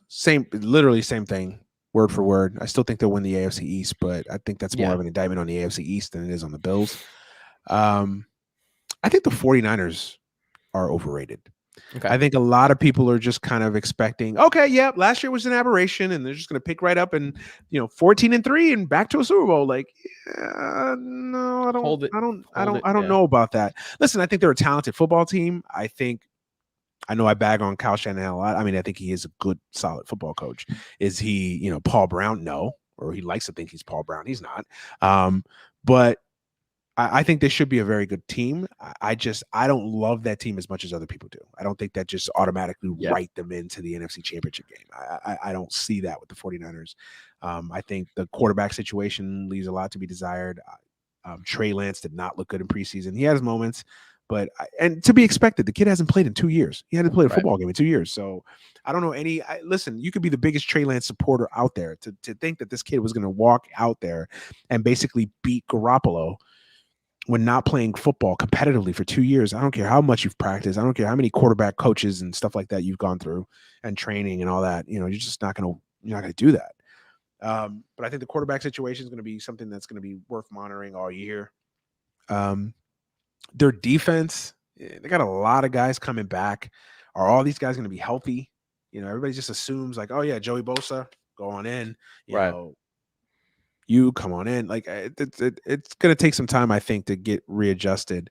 So I think the 49ers are going to be, I think a lot of people love the 49ers, and I think they're a little bit overrated. Okay. I'm trying to think of another team that is getting a lot of hype. I think the Browns. I think the Browns. I think there's reasonable expectations with the Browns. I don't think anyone's like jumping the gun with them yet. I think there's like cautious optimism. That's the vibe I get, at least. See, that's the thing. I wanted to pick a team that I think nobody's talking about as maybe being a team that kind of has a setback, because I think everybody's kind of like, oh, I think the Browns can win 9-10 games. And I'm like, maybe last year was an aberration. Like, maybe are they as good as they were? Like, I think everything broke right for that team last year. It is the Browns. So history does precede them. Unfortunately, that's part of the deal when you're doing this type of things. Like, you have a long history there to dissect. But just from this year, just analyzing this year, I think they should be a good team. But again, Baker Mayfield, what is he? Is he the Baker Mayfield that we saw in the second half of last season and part of his rookie year, or is he the Baker Mayfield and Freddie Kitchens? I'll tell you what, if he fails, it's going to be blamed on Odell. Well, of course, right? Odell, the specter of Odell Beckham Jr., that's still there. Are they going to stay healthy? Listen, they have the necessary tools. I mean, that offensive line is brilliant. Their running game, I mean, they have the best running game in football by far. And then on the other side of the ball, you got Myles Garrett and freaking Clowney. Like, come on, bro. Yeah, their defense is good. They should be. They should be. I just wonder if they're really at that level where I'm just going to go to the bank and say, yep, Browns are. Let's go. Browns are going to win that division. I don't see it. I don't see it happening that way. What's a team that you think is not getting enough love? Washington. I think they have really good defense. And listen, I know Ryan Fitzpatrick's a gunslinger. I get it. Like he's a bridge to whatever quarterback they're going to have later. But I think they're going to rely heavily on Antonio Gibson. They're going to run the football a lot. I think Ron Rivera, the way he coached in Carolina, he was kind of, without Cam Newton, at least. I'm talking about the time after Cam Newton. They were conservative, like with their offense, through when they had to throw. And I think Ryan Fitzpatrick can do that. I don't think they're going to expect Ryan Fitzpatrick to go out there and win them the freaking football game. I think they rely heavily on their defense. I think they're going to run the ball, control the clock. I think Antonio Gibson's going to have a huge year, and I think they're going to be really freaking good and hard to beat. They have some good receivers, and Fitzpatrick, he can make plays. So that's what I'm saying. And that's the thing with Ryan Fitzpatrick. Like, he's been in roles where he had to win games for his team. I don't think he has to do that with this team. I think he has to be a game manager, and he's perfectly capable of doing that. And then when he has to make plays, he can. McLaurin is one of the best young wide receivers in the league. Logan Thomas is developing as a tight end, and you have Antonio Gibson you can hand the ball off to. Like, they're going to be good. I think Washington's going to be really good.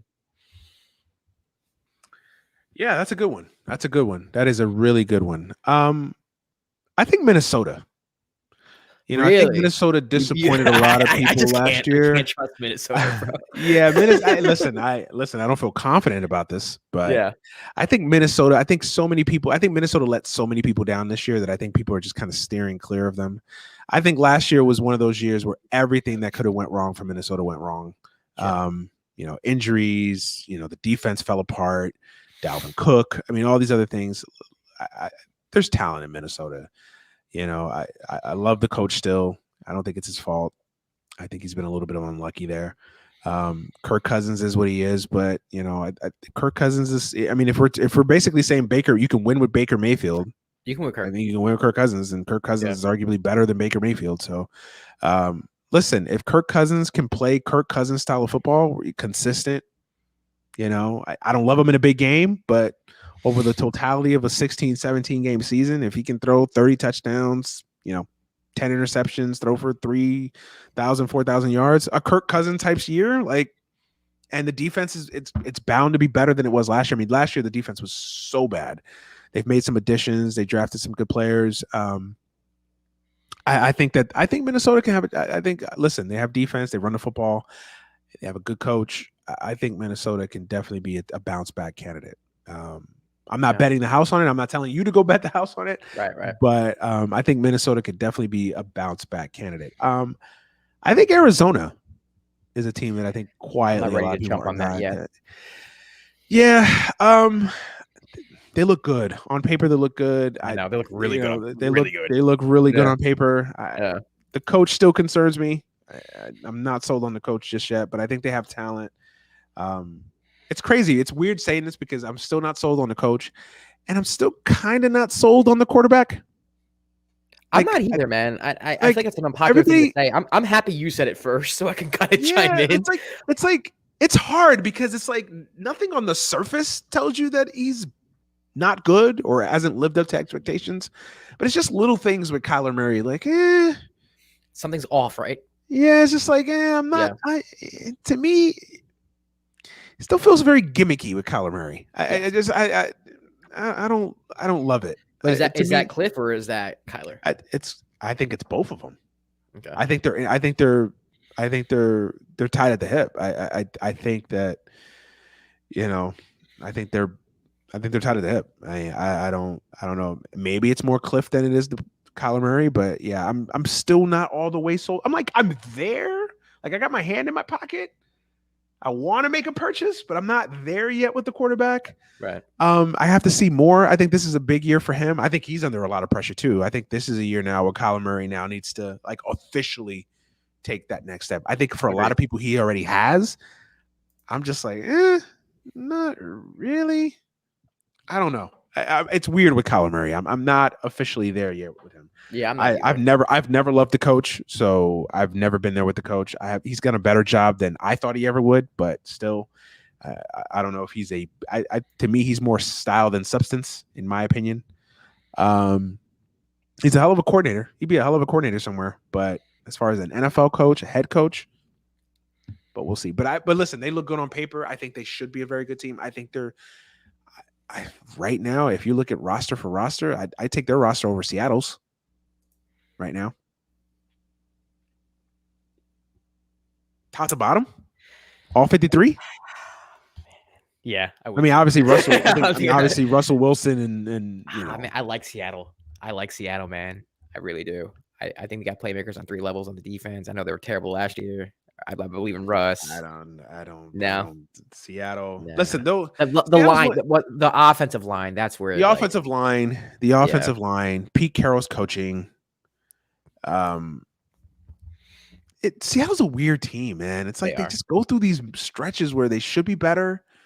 You know, they'll start out, they'll go 6-0, like the best team. They'll go 6-0, and then they'll have a stretch where they're like 4-6. Yeah, and then it's just like, what happened? Like, what happened to this team?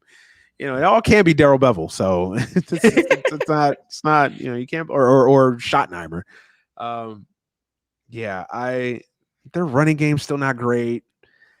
You love their defense more than I do. I don't love their defense. I don't love their defense. I mean, their defense is obviously awful last year for the most part. They turned it around at the end of the season. I just think when you have playmakers in 3 levels of the defense, like that's a lot of it's bound to be better than it was last year. It's bound to be better. Yes. Market Yeah. correction. There goes that term again. Yeah, like Market correction they would should tell be you a that very it's gonna be better. opportunistic defense. Like, will teams put up points on them? Yeah, but they'll turn teams over and they'll score them on the defensive side too. They Yeah, should. they should be. I mean, but I think if you're looking at these teams in the NFC West, and we'll get into the divisions later on, but I think if you're looking at these teams, honestly, you can make the case that Seattle has the worst defense in the division. Seattle, Arizona, on paper. Yeah. I mean, is it crazy to say that they probably have the worst defense on No, it's not paper? crazy. But that's not an insult. I mean, there's really good defenses. Right. I mean, it's a good division. It's probably the best division in football, right? But so yeah, I just to me, Seattle's going to win 10 games. They'll be there just because Russell Wilson rolled the football out there. They're the last wild card team. They'll sneak in. Yeah, they'll figure out a way to win. Just because it's Pete Carroll and Russell Wilson, and they know how to win football games. Yeah. But again, they have a ceiling. They have a short shelf life on that team, and the issues that I've had with them over the last couple of years, I don't see it improving. Like, I think the line is still an issue. I think the running game is still an issue. I think the defense, while it's better, it's still an issue. And Russell Wilson's another guy who, in my book, has some pressure. It's like, there's another guy who loves. He wants out, man. That's what I'm hearing. Yeah. Who knows? If you read the tea leaves, he wants out. So does someone like that have any pressure, right? Because it's like, if you want out, like if you perform poorly. Well, pressure in the sense of a public opinion, right? Because the media won't give him this heat, but I will. Like, he's another guy who, big spots, he hasn't played well. I mean, you got to be honest. He's another one. Everybody likes to think that, oh my God, poor Russell Wilson, he's playing with nobody. He's also laid some eggs in big spots. So he's got to play better. So, yeah, I think the Seahawks are, in a lot of ways, they're the easiest team to pick because you just know they're going to go 10-7, right? 11. It's still weird to say. 10-7. Somehow they'll find a way to do so. They'll still figure out a way to win 10, 11 games just on talent alone, on coaching and the quarterback. Right. They do have a great receiving core. They have a dynamic offense, even with the running game issues aside. So, yeah, but it's weird. They have the lowest ceiling of all those teams in that division, I think. But okay. Trying to think of any other storyline and stuff before we get into the divisions. I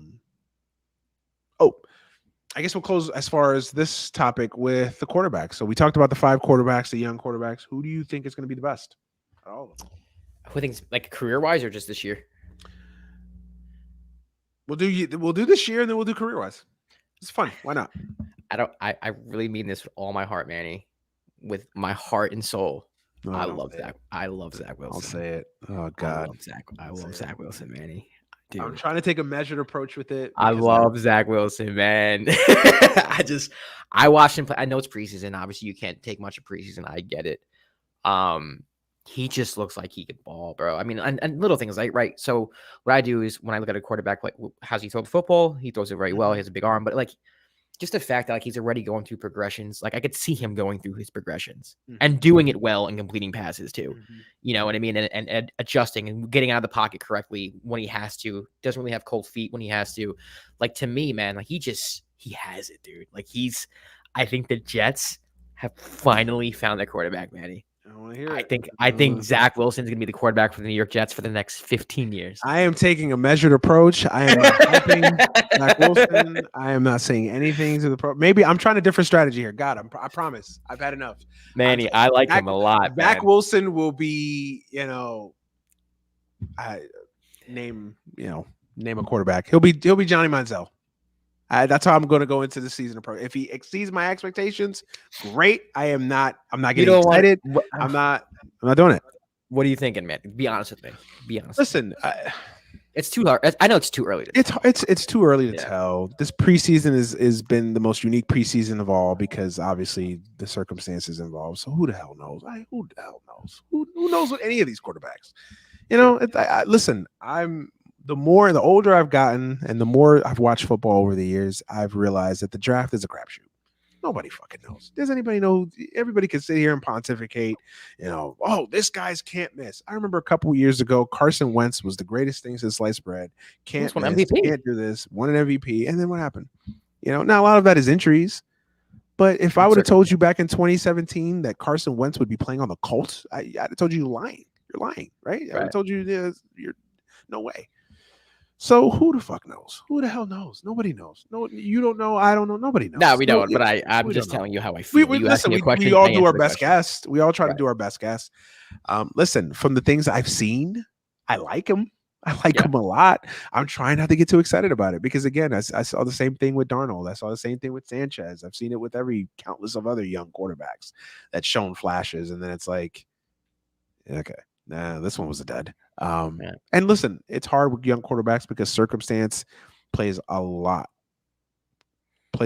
in how you evaluate these guys, where they go, the teams, the management, who surrounds players, how you surround them with players around them. All these things are important. The thing that excites me is that I finally feel like we got it right from the front office and the coaching positions. You know, we have actually an offensive coordinator in LaFleur's brother, in Mike LaFleur, of a solid, like a legitimate, I don't want to say guru, but a legitimate offensive play caller for the Jets, which just feels like forever since we've had one. You know, we have obviously Saleh's a really good coach, I think, or at least has the potential to be a really good coach. Joe Douglas is a good GM. So I think we finally have the infrastructure pieces there. It's just you feel like the Knicks last year. Yeah, listen, I'm trying not to get too excited, man. I'm just like, listen. I'm trying to pump you up, bro. Just don't be Jets. I'm not doing it, man. I'm taking a measured approach this year. I have not even said anything about the Jets. I'm just taking a very measured wait and see approach with the Jets. That's my strategy, man. I'm not trying to set myself up for the okie doke. I'm not trying to set myself for the ultimate failure. I'm just taking to come first, though, right? You know what has to come first? The Sam Darnold revenge game week 1. After that. And that's the other thing too. It's like watch Sam Darnold play the game of his fucking life. Oh, 4 touchdowns. And Zach Wilson throw 2 picks, and then all of a sudden it's panic and chaos and jet. Yeah, Sam Darnold's going like 23 for 29, 4 touchdowns. You know it's gonna happen, right? Yeah. You know it's gonna happen. Like Sam Darnold won't do shit the rest of the year, but he'll fucking ball that game, of course. And it'll change, and it'll frame the narrative for the entire season. Yep. And that's another thing. That's the other reason why I'm still kind of like hesitant, because you know it's going to happen. Like if they had opened against literally any other team, I'd be fine. It's Sam Darnold. It's literally the guy that you replaced Zach Wilson for. You know what I mean? So we'll see. But as far as the young quarterbacks, I like Zach Wilson. I've liked what I've seen.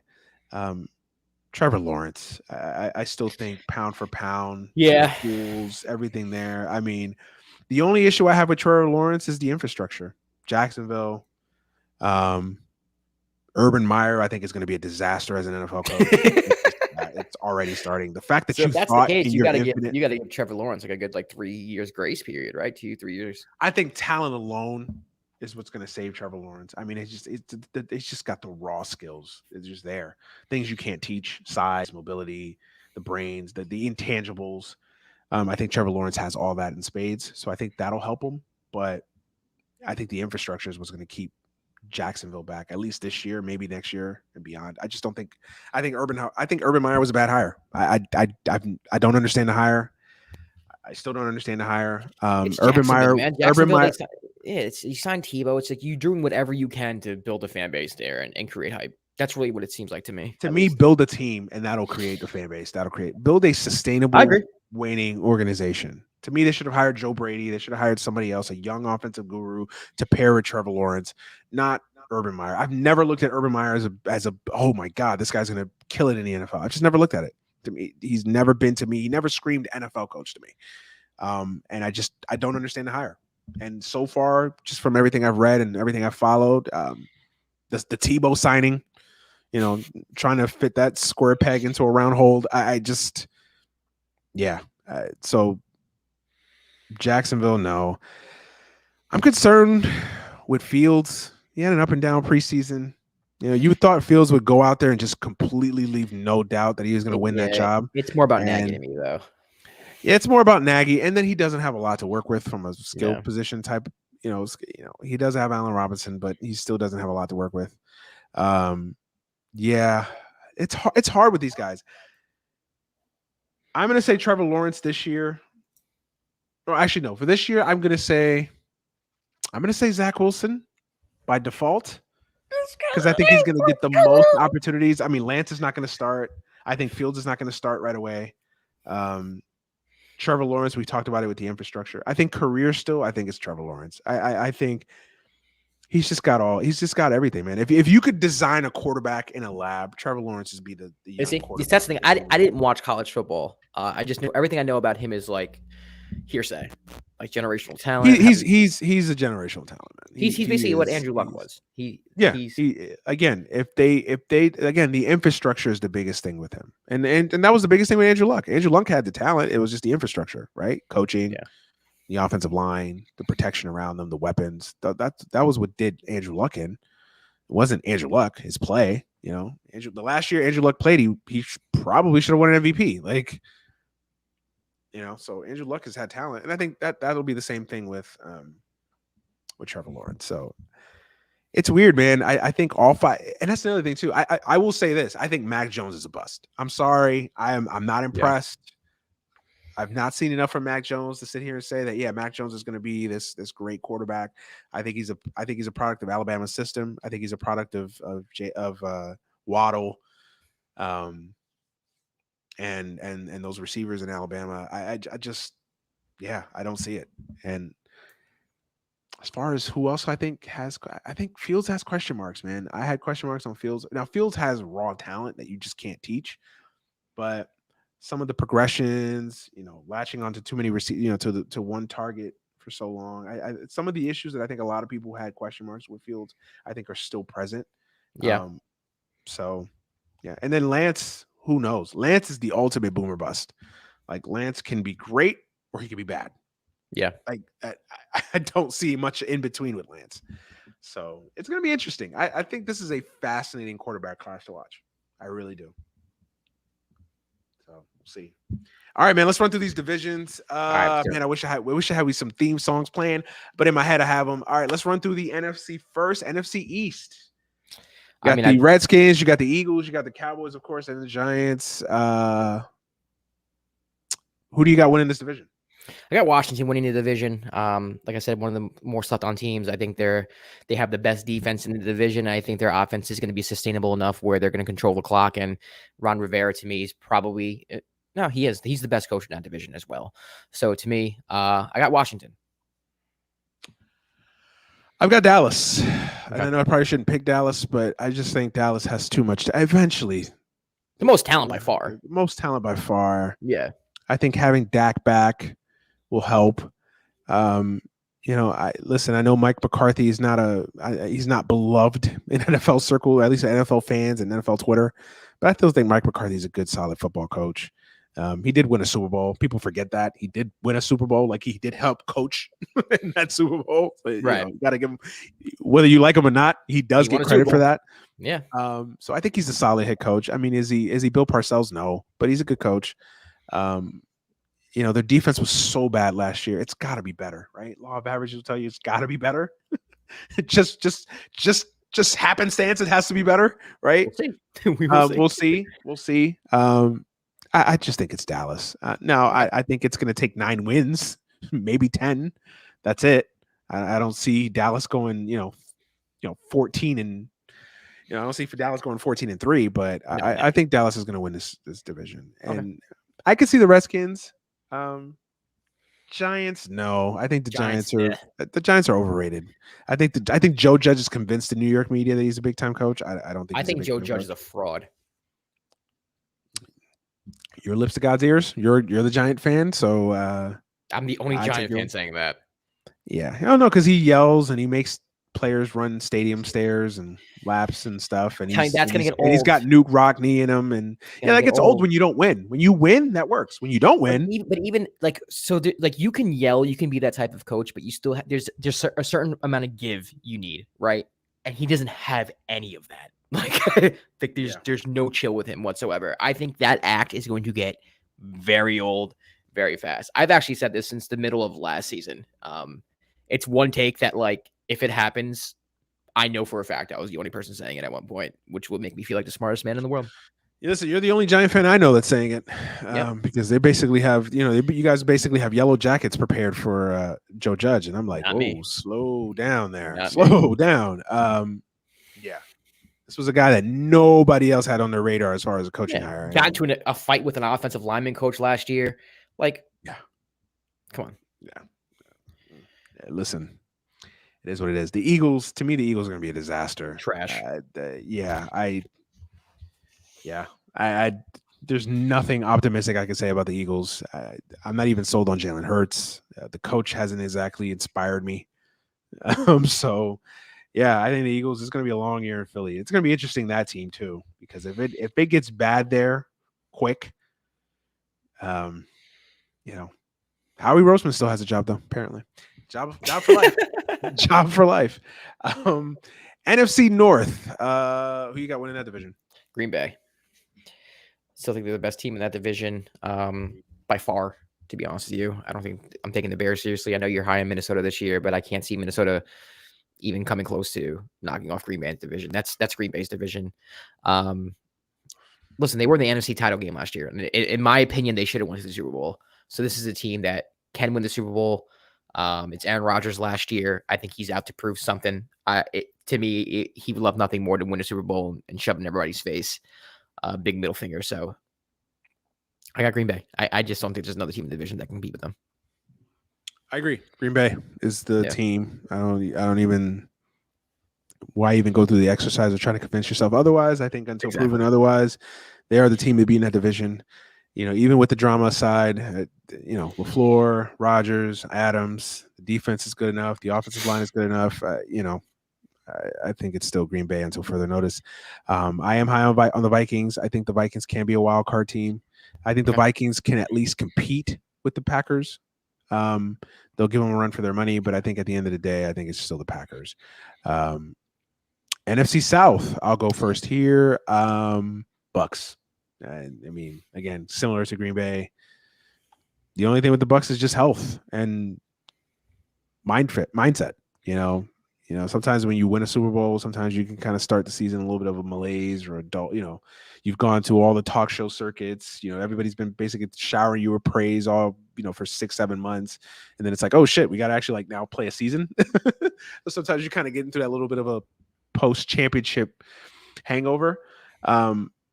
You might get some of that, but I still think talent-wise, if they stay healthy, Brady, Arians, I just don't see.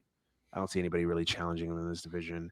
The Saints, just because the Winston factor is so hard to predict, I don't know what the Saints are going to be. They have the talent. We all know that they have the talent. It's just the quarterback. If it's Winston, I don't know. If it's Taysom Hill, I don't know. I think they're better with Taysom Hill, honestly. And I know that's unpopular to say. It's crazy, but I think they're better off with Taysom Hill as the quarterback. I don't believe in Jameis Winston, so I don't know. I don't know what to make of the Saints. I think the Saints talent-wise will be there, but I just and then of course the Panthers and the Falcons. The Panthers will be better. I think Sam Darnold will give them something. Rule's a good coach. We'll see, but I don't know if they're ready to compete for a division. Maybe a sneaky wild card competitor, but that's it. Nothing more. And then the Falcons are the Falcons. They're another team that's hard to predict too, because they have such a great offense. And one of these years, they're just going to bludgeon teams on their way to maybe making the playoffs again. But who knows? Matt Ryan, I still think he's good. I still think you can win with him, but who knows? They have a new coach. Julio Jones is not there. I still think they're probably battling it out for fourth place. Yeah, I'm agree with you, man. I'm going with the Bucks here. I actually didn't want to pick the Bucks. You know me when it comes to Brady. I'm a Brady hater, just is what it is. So I did everything in my power to look at those standings and say, who can I pick to dethrone the Bucks? And can't. Honestly, even if the Bucks underachieved this year and they finished, let's just say 11-6, I still think they win that division. I think they're just head and shoulders above everybody else for the simple fact that, like you said, the Jameis factor is just unknown. If you are not stable at that position, if there's a question mark at that position, it's really hard for me to even justify picking you to win a division. Mm-hmm. If Jameis works out, then the Saints can challenge them for the division. Absolutely, 1000% can. But I'm not going to pick them, so I'll take the Bucks. Yeah, I mean, listen, you could be a part of the Winston family. I don't know. Aside from that, I don't know anybody who could sit there and predict. Yeah. Yep, Jameis Winston's going to throw for 4,000 yards, 40 touchdowns, and Right. you But know, if you told me nobody that was can going to happen, say I that. would believe you. Like if you were from the future and said that happened, I'm like, okay. I mean, yeah, Sean Payton straightened him out, okay. But Yeah, I'm not predicting it. right, I'm not gonna put money on right, that's gonna happen. right, right. Yeah. Yeah, no, it's a hard division to pick because again, you do have that mystery with the Saints. What are they? You know, so Yeah. it's hard to read. NFC West. Listen, I can't be a Matt Stafford fanboy my whole career, or his whole career, and not pick him in this situation. Give me the Rams, baby. The Los Angeles Rams, led by Matthew Stafford. NFC West champs, 1 seed I got the in the Rams. NFC. I got the Rams as well, and I've got them as the 1 seed too. I think the Rams are going to be the best record in the NFC this year. It's all there. It's all there for them. It's again, no more excuses for McVay or Stafford. It's there for you. You have the defense, you have the offense. Now you have the so-called quarterback. Now, like it's there. There's no excuses. I think they will be good. I think they will be good. Stafford is an upgrade over Goff. I would argue not that much, but he's still an upgrade. He's at least 2 wins better than Goff, I would think. 2 or 3 wins better than Goff. Yeah, I think that out of all the teams in that division, they have the least amount of question marks, in my opinion. So that's why I'm picking them. We know exactly what they are. They're consistent. They're consistent. They're easy to evaluate. They have the least amount of question marks, like I said. They have the lowest floor, in my opinion. So yeah, I think I'm going to pick the Rams. I think the 49ers finished second. I actually have all 4 of these teams making the playoffs. Yeah. Is that possible? Yeah, well, it's got the 7 seeds now, right? So that's right. Yeah, you're right. Yeah, so I have all 4 teams making the postseason. That's that first time in history. That'd be crazy. Yeah, I think that's how good this division. That's how close this division is. I think that this division, top to bottom, is the best in the sport. I think all 4 of these teams are going to vie for a postseason opportunity. It's not going to be a lock. I think there's going to be some Vikings. I think the Bears. I think maybe the Redskins might challenge a little bit here and there, but the Saints obviously. So I don't think it's a lock, but I think all 4 teams make the playoffs. As far as I think obviously the Rams win the division. I think the 49ers finish second, Seahawks, and then the Cardinals make it. So interesting. My pick. That's the NFC. AFC. We'll start the AFC East. I'll go since it's my division. I got the Bills. I think kind of similar to the Rams. They're the team with the least amount of question marks in the division. I'm not as high on them as other people are. Basically, already putting them next to the Chiefs. I'm not ready to do that yet. As good as McDermott is, I that defense still concerns me. I don't think that's a championship defense. It can win you a division. I don't know if it's a championship defense. So that's the only issue. And then of course I got to see it again for Josh Allen. He had an amazing year last year. Can he do it again before I start, saying that he's the guy for the next 15 years in the division? I got to see it again. But I think the Bills will win the division. The Patriots will be better. I'm not sure with the Patriots. I don't know. To me, I think they were better off keeping Cam. In my opinion, I'm not a Mac Jones believer. I think they should have kept Cam. I think they're going to rule that decision, in my opinion. See, if they had kept Cam with the weapons and the firepower that they added, I actually think the Patriots could have challenged the Bills for the division. Really? I do. Because I think Cam didn't play bad last year. He had nothing to work with. Right. He had nothing to work with. The 2 things that killed Cam last year was the weapons and COVID. Right. That's it. And then this year, I think they both played pretty well in camp, and then the decision shocked everybody to release Cam. So, I think they're going to regret that decision. I really do. I think the Dolphins take a little bit of a step back. I mean, me too. I think it was a little bit of smoke and mirrors last year with the Dolphins. Tua concerns me. I don't think he's a big time quarterback.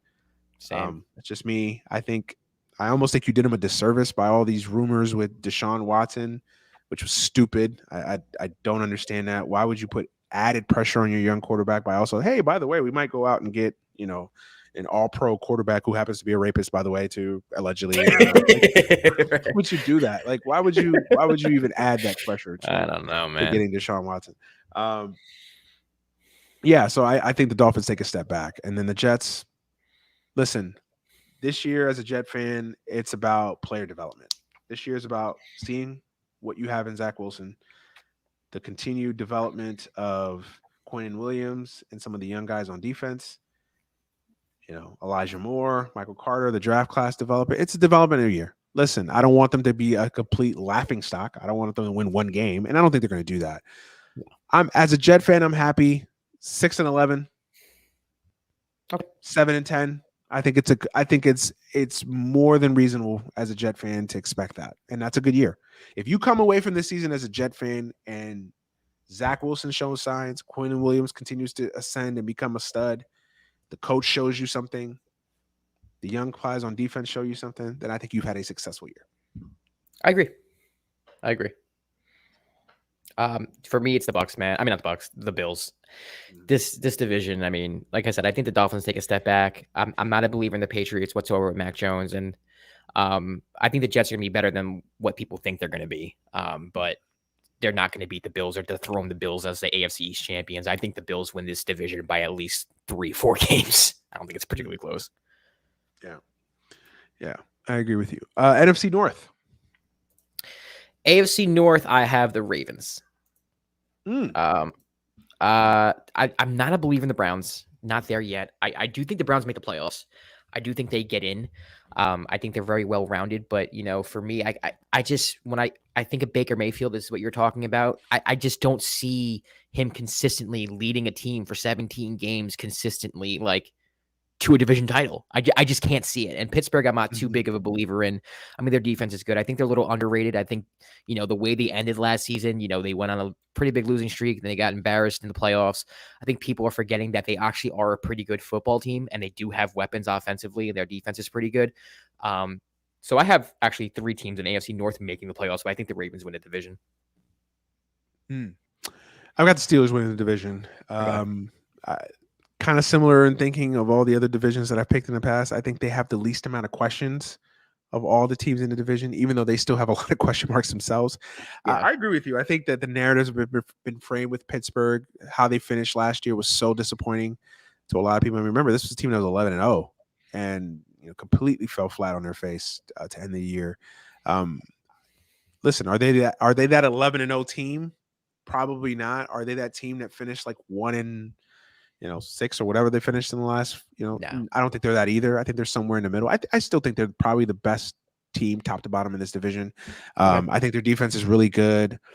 A lot of things that people talk about last year, they also suffered a lot of injuries on defense. That's what led to them falling apart late in the year. I think they're going to get some guys back. I think they'll get TJ Watt signed. I think bringing back Juju was actually a quiet, secret, underrated move. I like that move, bringing him back, even if it is on a 1-year deal. I think it's a 2-year deal. 1 year or 2-year deal. I forget what 1 year. 1 year. Okay. So Ben looks like he's in shape. I think Ben will be better this year. Agreed. And Najee Harris to me is probably going to win Offensive Rookie of the Year. He's a stud. He's a stud. They finally got a running back in Pittsburgh for feels like forever. Yeah. I think Pittsburgh's a really good team. I really do. I think if they stay healthy, if Ben stays upright and healthy, the line has a little bit of a question mark there. How well can they protect Ben Roethlisberger? Still a question mark. But I think Pittsburgh's the team to beat in this division. Okay. I would say number 2. It's crazy because it goes against what I said, but I think the Browns are the second best team in this division. I think the Browns will make the playoffs. Just because I love the Browns defense and I love their running game and their offensive line. And Stefanski knows what he's doing with that. And Stefanski's a good coach. Stefanski's shown me a lot too. I think they finally got that position squared away in Cleveland, which feels like for the first time in forever. So those are good things going for them. I think they do make the playoffs, and I think the Ravens make the playoffs. I think they're the third best team in this division. Something to watch is Lamar with COVID, how well he comes back from that. It's going to be interesting to see first couple weeks of the season. The Dobbins injury, I think it's going to hurt them. But I think the Ravens are the Ravens, man. They're going to win 9 to 10 games. Really, that's And it. Be a factor. Right. I don't know. I don't know why. I'm kind of taking a measured approach with the Ravens this year. Okay. I don't know. I don't know. Listen. Could they surprise me and win the division? Yes. Could they even be the second best team? Listen, they can finish anywhere from 1 to 3. And I mean, we kind of fell on the same thing. Like these 3 teams are making the playoffs. We just have a different order. And the Bengals are the Bengals. Right. Listen, the Bengals. Burrow, how healthy can he be? Can he come back? Right. They pretty much put him in mothballs in preseason, so they're taking in the actual. Listen, he's their franchise, and rightfully so. So yeah, I think that they should be as careful with him as possible. The offensive line's got to be better for them. So hopefully it is. I don't think they did enough to improve that area, but let's hope. Right. They have weapons. You know, the Bengals are going to be competitive. They're going to be competitive. They're not a pushover. So, and if Burrow comes back and he's the quarterback that we saw for 9-10 games last year, then I think that they'll put up points. I mean, if they can, they'll put up points, and they'll even be a spoiler type of team. So yeah, we'll see. NFC or AFC South. I have got the Titans. I think the Titans are the team to beat in that division. I think they've, again, least amount of question marks, although they have a big question mark. Their defense is not great, and I don't think they've done anything to really improve the defense, which is weird with Mike Vrabel being the coach. Their defense is still a question mark, but yeah, I don't love the defense. Their offense should be really good. A.J. Brown, Julio, that monster they have in the backfield. That's all I'm going to say. Just that monster. We all know his name. Tannehill's found his footing as a quarterback there. I actually have them winning 14 games. I think the Titans are going to be really good. I really do. Yeah. Okay. I think their offense is going to hide a lot of the deficiencies on defense. And I think Vrabel's a big time coach. I like the Titans a lot. I got the Colts. I think that defense is really solid. Yeah. I listen. We can say all you want about Carson Wentz. I know he was the wonder child. I know he's underperformed the past few years, and he's coming off of injury surgery. But I think he should be ready to go for Week 1. This is a team that made the playoffs with Phillip Rivers as the quarterback, and I think Phillip Rivers had a better season than people kind of remember him having in his final season. But Wentz is an upgrade. You can say whatever you want about Carson Wentz. I think a lot of it had to do with just the graces that he was in Philadelphia. He just needed to go. The worst thing that happened to him was Nick Foles winning a championship. He's still talented. They have a great offensive line. Jonathan Taylor is one of the best young running backs in the league. You can control the clock. Their defense is solid.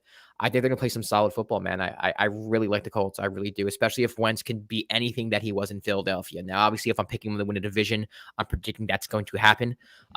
So yeah, give me the Colts, man. I think they're better than the Titans if they have the quarterback play there. It's just Tennessee's defense, man. I understand. No, you're not wrong. You're not wrong. That's what it is for me. Their defense. It's a both sides of the ball type of thing. I like teams that can control the clock and control the game. That's why I chose Washington. Kind of the same thing here. I like the Colts for that reason. Yeah, I like the Colts. I'm high on the Colts. I love their defense. Their line is really good. Carson Wentz is a little bit of a question mark. I know he's an upgrade. I just think, is he healthy? Is he going to play? Yeah. That's why I didn't want to go all the way in with the Colts, but I think they'll win. I think they'll make the playoffs.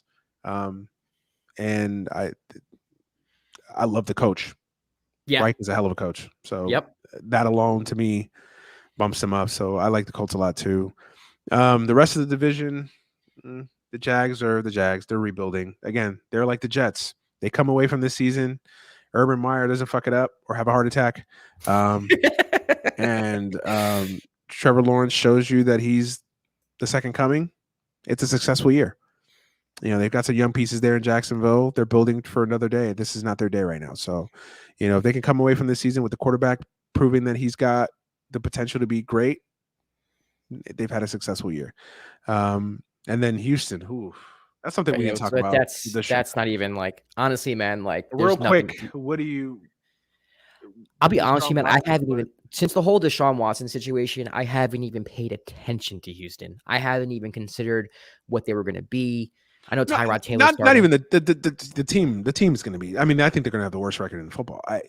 Forget the team. I'm talking about the Deshaun Watson situation. I mean, I don't even know what to expect. I don't know what the hell's going on. I know Tyrod's starting, but The league has handled this so terribly. So I'm so is he confused as a eligible to fan. play? Like, I don't. Is he eligible to play? Know. I have no idea. Because if he's eligible to play, then as a fan, yeah. But that's and I get it from Texans' perspectives because it's like, but then cut him. Or trade him. Yeah, just cut him or trade him. But the problem is everybody's waiting for the other person to do something. So the Texans are basically like, well, the league hasn't done anything. They haven't put him on the exempt list, so we're stuck with him. Right. And we don't want to play him because we don't want to look bad. Right. And also hurt our investment when it comes to trading him. So, but then how do you tell the 53 guys on your team that you're trying to win when you're basically playing Tyrod Taylor over a guy in Deshaun Watson? It's a dumpster fire. It's listen, league has handled this poorly, and I get it. It's a sensitive subject, and it's beyond a legal issue right now. I mean, this is a prosecutorial issue. Like, it's a legal issue through and through, right? But to me, the league's got to come out. I hope that they come out in the next 48 hours and say, look, we're just going to put him on the inactive list, and just be done with it, not have Houston answer questions about it, because every week they're going to answer questions about it. Like, well, if Tyrod Taylor goes out there and throws 19 interceptions in the first 2 weeks, how do you not play Deshaun Watson? I mean, what are you doing? I mean, what are you telling your fan base? Right. It's like they want the NFL. I'm not saying he should play, but I'm just saying they want the NFL to make the decision for them. Yeah, they do. It's bad. It's bad. Yeah. Houston's going to be bad. There's nothing. 2 games, 3 at best, maybe. Yeah. They're going to be the worst team in the league. AFC West. Chiefs. Do we have to do this? Do we have to do this? I do think the division is a little bit better than people are giving it credit for. I think the division is more competitive. I think LA.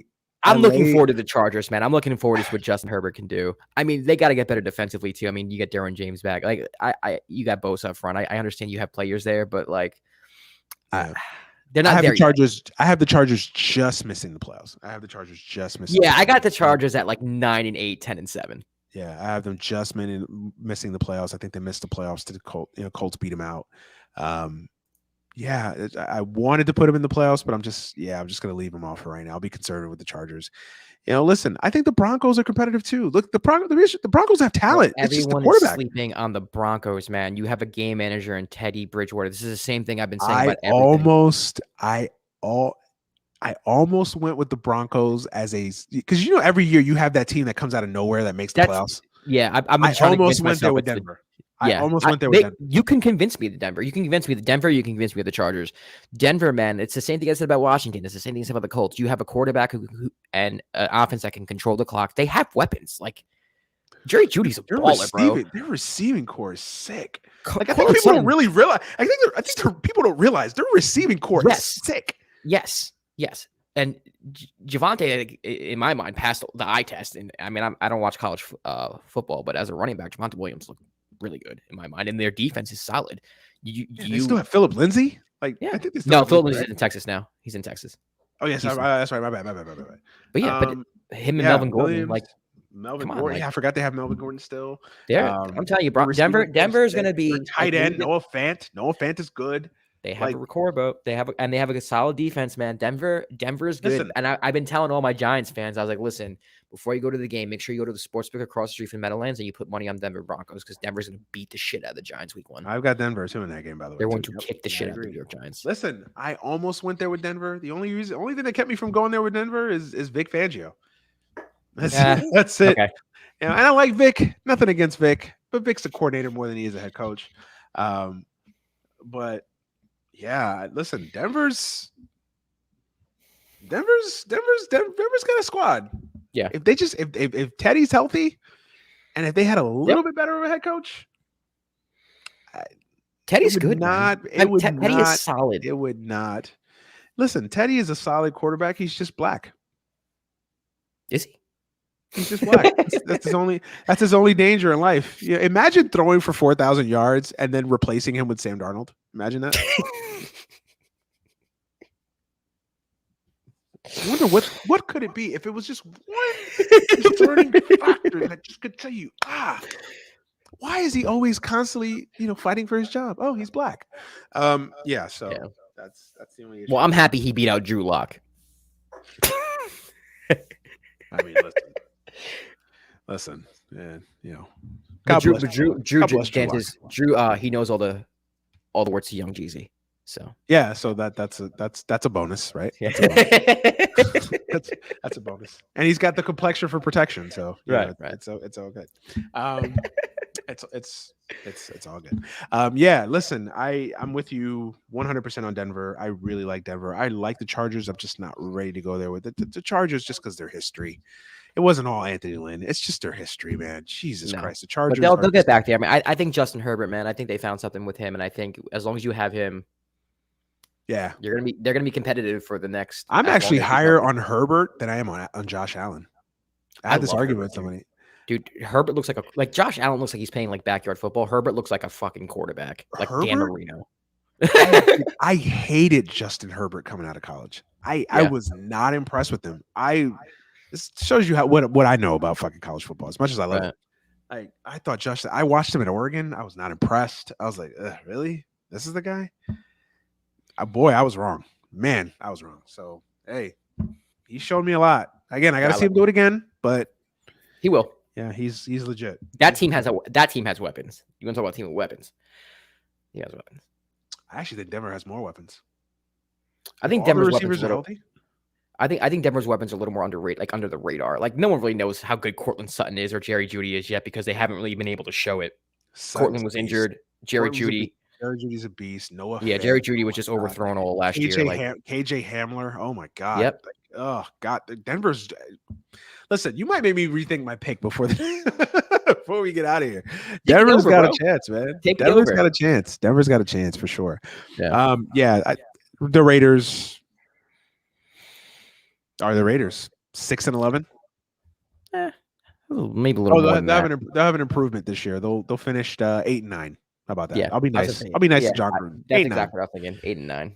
8-9. But and I feel bad for Derek Carr. Derek Carr's such a good quarterback. He's been blessed with the genius of John Gruden. So that's kind of the yay. It's kind of the long and the short of it, man. But yeah, all right. We'll have some fun real quick. NFL MVP.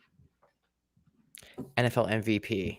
I didn't even think of this. Damn, I don't want to be boring and say Patrick Mahomes. I'm gonna say, based off Matthew Stafford, NFL MVP. Of course. Los Angeles Rams, 1 seed. If the Rams get a 1 seed and Matthew Stafford throws for 5,500 yards and 40 touchdowns, you're gonna tell me he's not gonna be in conversation. Yeah, he might.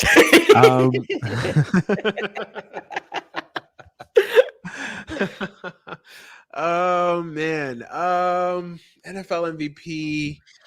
I almost want to say Josh Allen because you just know the media has a hard on to just give him one. Like, oh my god, yeah. Like, if he throws for 4,000 yards and they win 10 games, you know they're going to try to give it to him. It's boring to say Mahomes. I mean, you can say that. It's like the NBA. And it's like the NBA MVP. I didn't want to say Mahomes. Like you can say that every year. Yeah. I'll be fun. I'll say Derrick Henry.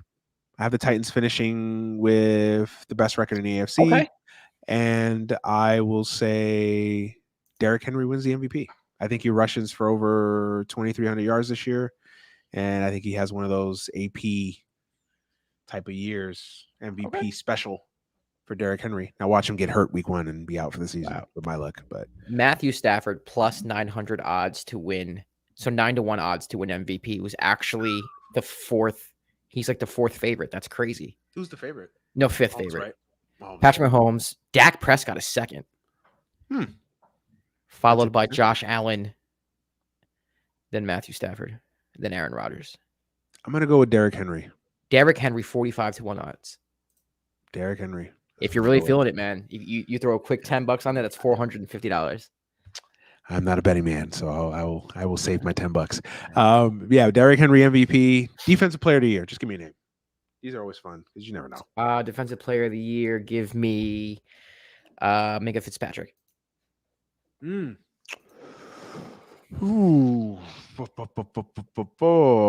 Defensive player of the year. I'll go with Myles Jarrett. Like it. That's what I'll go with. Defensive player of the year. There's one more award that I pay attention to. Comeback player of the year. Odell Beckham Jr. He's too good. He's too good. Like I don't even care if Baker underperforms. Do Like, you feel like he's almost forgotten about? yeah, it's absurd. It's crazy to think about it, right? It's absurd. The man, he's I say this all the time. He's not the best wide receiver all the time, but eye test wise, he's the best wide receiver I've ever seen talent wise. Now he hasn't put it all together. He hasn't had the stats to show it. I've never seen a wide receiver like him ever. He's unreal. What's up? Moss better than Moss. Him and Moss are my 1 and 2. Man, Moss was a god. I've never seen anyone like Odell ever. Ever. Yeah, I'm not gonna go that far, but yeah, he's great. We all know he's great. Comeback player of the year. What the hell? Ben Roethlisberger. Okay. I don't know who to pick. I'll just pick Roethlisberger. Why not? Okay. Why not? Last year, potentially. Okay. Comeback player of the year. Has a good year. I like it. Why not? I'll go there. All right, and then we got to end with the ultimate pick of picks, Super Bowl pick for the 2021 NFL season. I'll be boring. Chiefs beat the Rams. We finally get that Chiefs-Rams Super Bowl, huh? Yeah. We should have gotten a couple years ago. Oh, man. If it was anything like that, was it Sunday night game? Thursday, whatever it was? There was a Monday night game. Yeah, I'm being boring, man. I'm going to be very boring. I'm going to go with the Chiefs and the Rams. I try to be creative and think in my head. I think the Bills are a popular pick, but I like we discussed the Bills. I'm not really too keen on them. I can't really see anyone from the AFC North going to the Super Bowl. So by default, the Chiefs. And if I'm this high on Matthew Stafford and the Rams, I might as well go all in. Chiefs and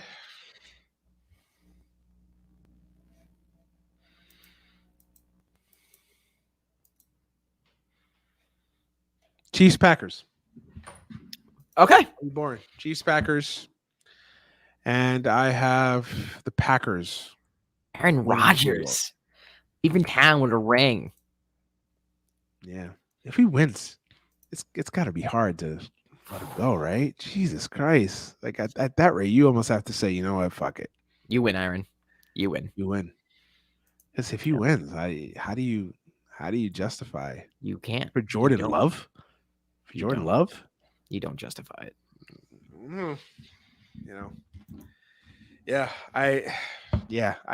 Packers, NFC. I don't see any other team. I mean, maybe San Francisco, maybe Seattle if they ever get their act together. Yeah, I don't. Nobody in the East, obviously. So the Packers by default. Yeah. The Saints are so scatterbrained. But Bucks, Packers, Rams, and I wanted to go with the Rams, but it's Stafford, so I'm not going to go there. Yeah, the Bucks. I just don't see the Bucks repeating. Something's going to happen. An injury. Brady throws a bad pick. Yeah, and I don't see it. Yeah, I'm going to go with Packers, and then in the NFC, Chiefs. It's Chiefs, man. I mean, they are the Patriots. It's their. I think I'm going to pick the Chiefs win the AFC for the next 10 years. If I'm being honest with you, there'll be somebody that comes out of nowhere and pushes them. I get hyped about eventually. Yeah, we'll see. There'll be a team that eventually comes and challenges them. Maybe it is the Bills. I don't see it, but maybe it is them. I think the Ravens have a shot if everything breaks right. But yeah, until further notice, until I see otherwise, it's the Chiefs. So Chiefs, Packers, Super Bowl. I've got the Packers winning. Close game, 31-27. That's my pick. Right. Don't sue me in February when this doesn't happen and we have Titans and Rams. Don't sue me. So it is what it is. All right, man. I think we covered everything. I think we covered. One more fun moment. Which is the first coach to get shit canned? First coach to get shit canned is going to be damn, I don't know. Matt Nagy. Screw it. I will say Vic Fangio for all the things we talked about. The weapons, the defense. Okay. They fucking start out 0-4. Yeah, he's out of there. So, yeah. That's what I would say is the first head coach to be fired. Vic Fangio. Okay. Yeah, man. We covered everything. I'm excited. It got me hyped up for football now. I'm hyped. I'm ready. I'm ready for Thursday night. I'm ready for Sunday. I'm ready for Monday. I'm ready for all of it, man. It's gonna be a fun season. It's gonna take some getting used to with 17 games. It's gonna feel weird saying 10-7. 11 Yeah, I don't like it. It's weird. It's an odd number. Ugh, I don't like it. But it should be a fun season. It should definitely be a fun season. So yeah, we'll be here to cover it. All right, we're gonna get up out of here. Josh, do you have anything for the listeners before we are done here? No, I mean nothing in general. Dime's coming back soon, about a week or two, so be on the lookout for that. But aside from that, enjoy NFL football. It's back, and good luck in your fantasy football team. If you have fantasy football teams, good luck. Not playing fantasy this year, first time in forever. I suck at it. I'm learning to just admit that. Like, listen, some things are not for me. Fantasy is not one of them. So, I'm just staying clear of fantasy this year. I'm just enjoying the games for what they are. Yeah, man, definitely. Dime, shout out to the Dime. Can't wait till I get back. I've got a video this year. All episodes will be video. Yeah. So I definitely got to go on there with a Laker jersey on, talk my shit about how go ahead, man. It's gonna happen at some point. My AARP Lakers are gonna win. I've noticed that you have been my guest, and this was accidental, but for 2 straight years, you've been my guest for the first episode after the All-Star break preview. Hey, we could do it again this year again, man. Yep. We could do it. We do it again. Who knows? The Lakers will either be like 40-5 by then, or they'll be sub 500, and Russell Westbrook has choked out LeBron James in the locker room. We don't have to discuss this now, but the Lakers can win like 44 games and still win the championship. The regular season means shit. That is indeed the life we live as NBA fans, right? Yep. That is it. But yeah, man, that's it. Yeah, check out all the stuff we got going on at MLBbro.com. Shout out to Mark Gray, Debatables, all that good stuff. I should be back on this week. I don't know. I haven't checked my schedule. But yeah, shout out to MLBbro.com. Shout out to Dead End. I was supposed to be on there this week, but decided to do the show on Tuesday, so not back on there. Who knows? We might do a watch along for the Thursday night game. I don't know. We'll see. I'll check my schedule again, so I'll keep you guys posted. And then, yeah, just join us back here next week. We're still trying to figure out the times for next Sunday, just because obviously it's going to be football. Do we come on before the Sunday night game, after the Sunday night game? We'll follow us on Twitter. That's why you got to follow us on Twitter at @DManuelBrown, at Josh_Rodriguez_. And then follow the show on Twitter at AGS Pod. Follow it on Instagram at AGS Podcast. And you guys know where to find us. We're available on all platforms. Y'all know the spiel.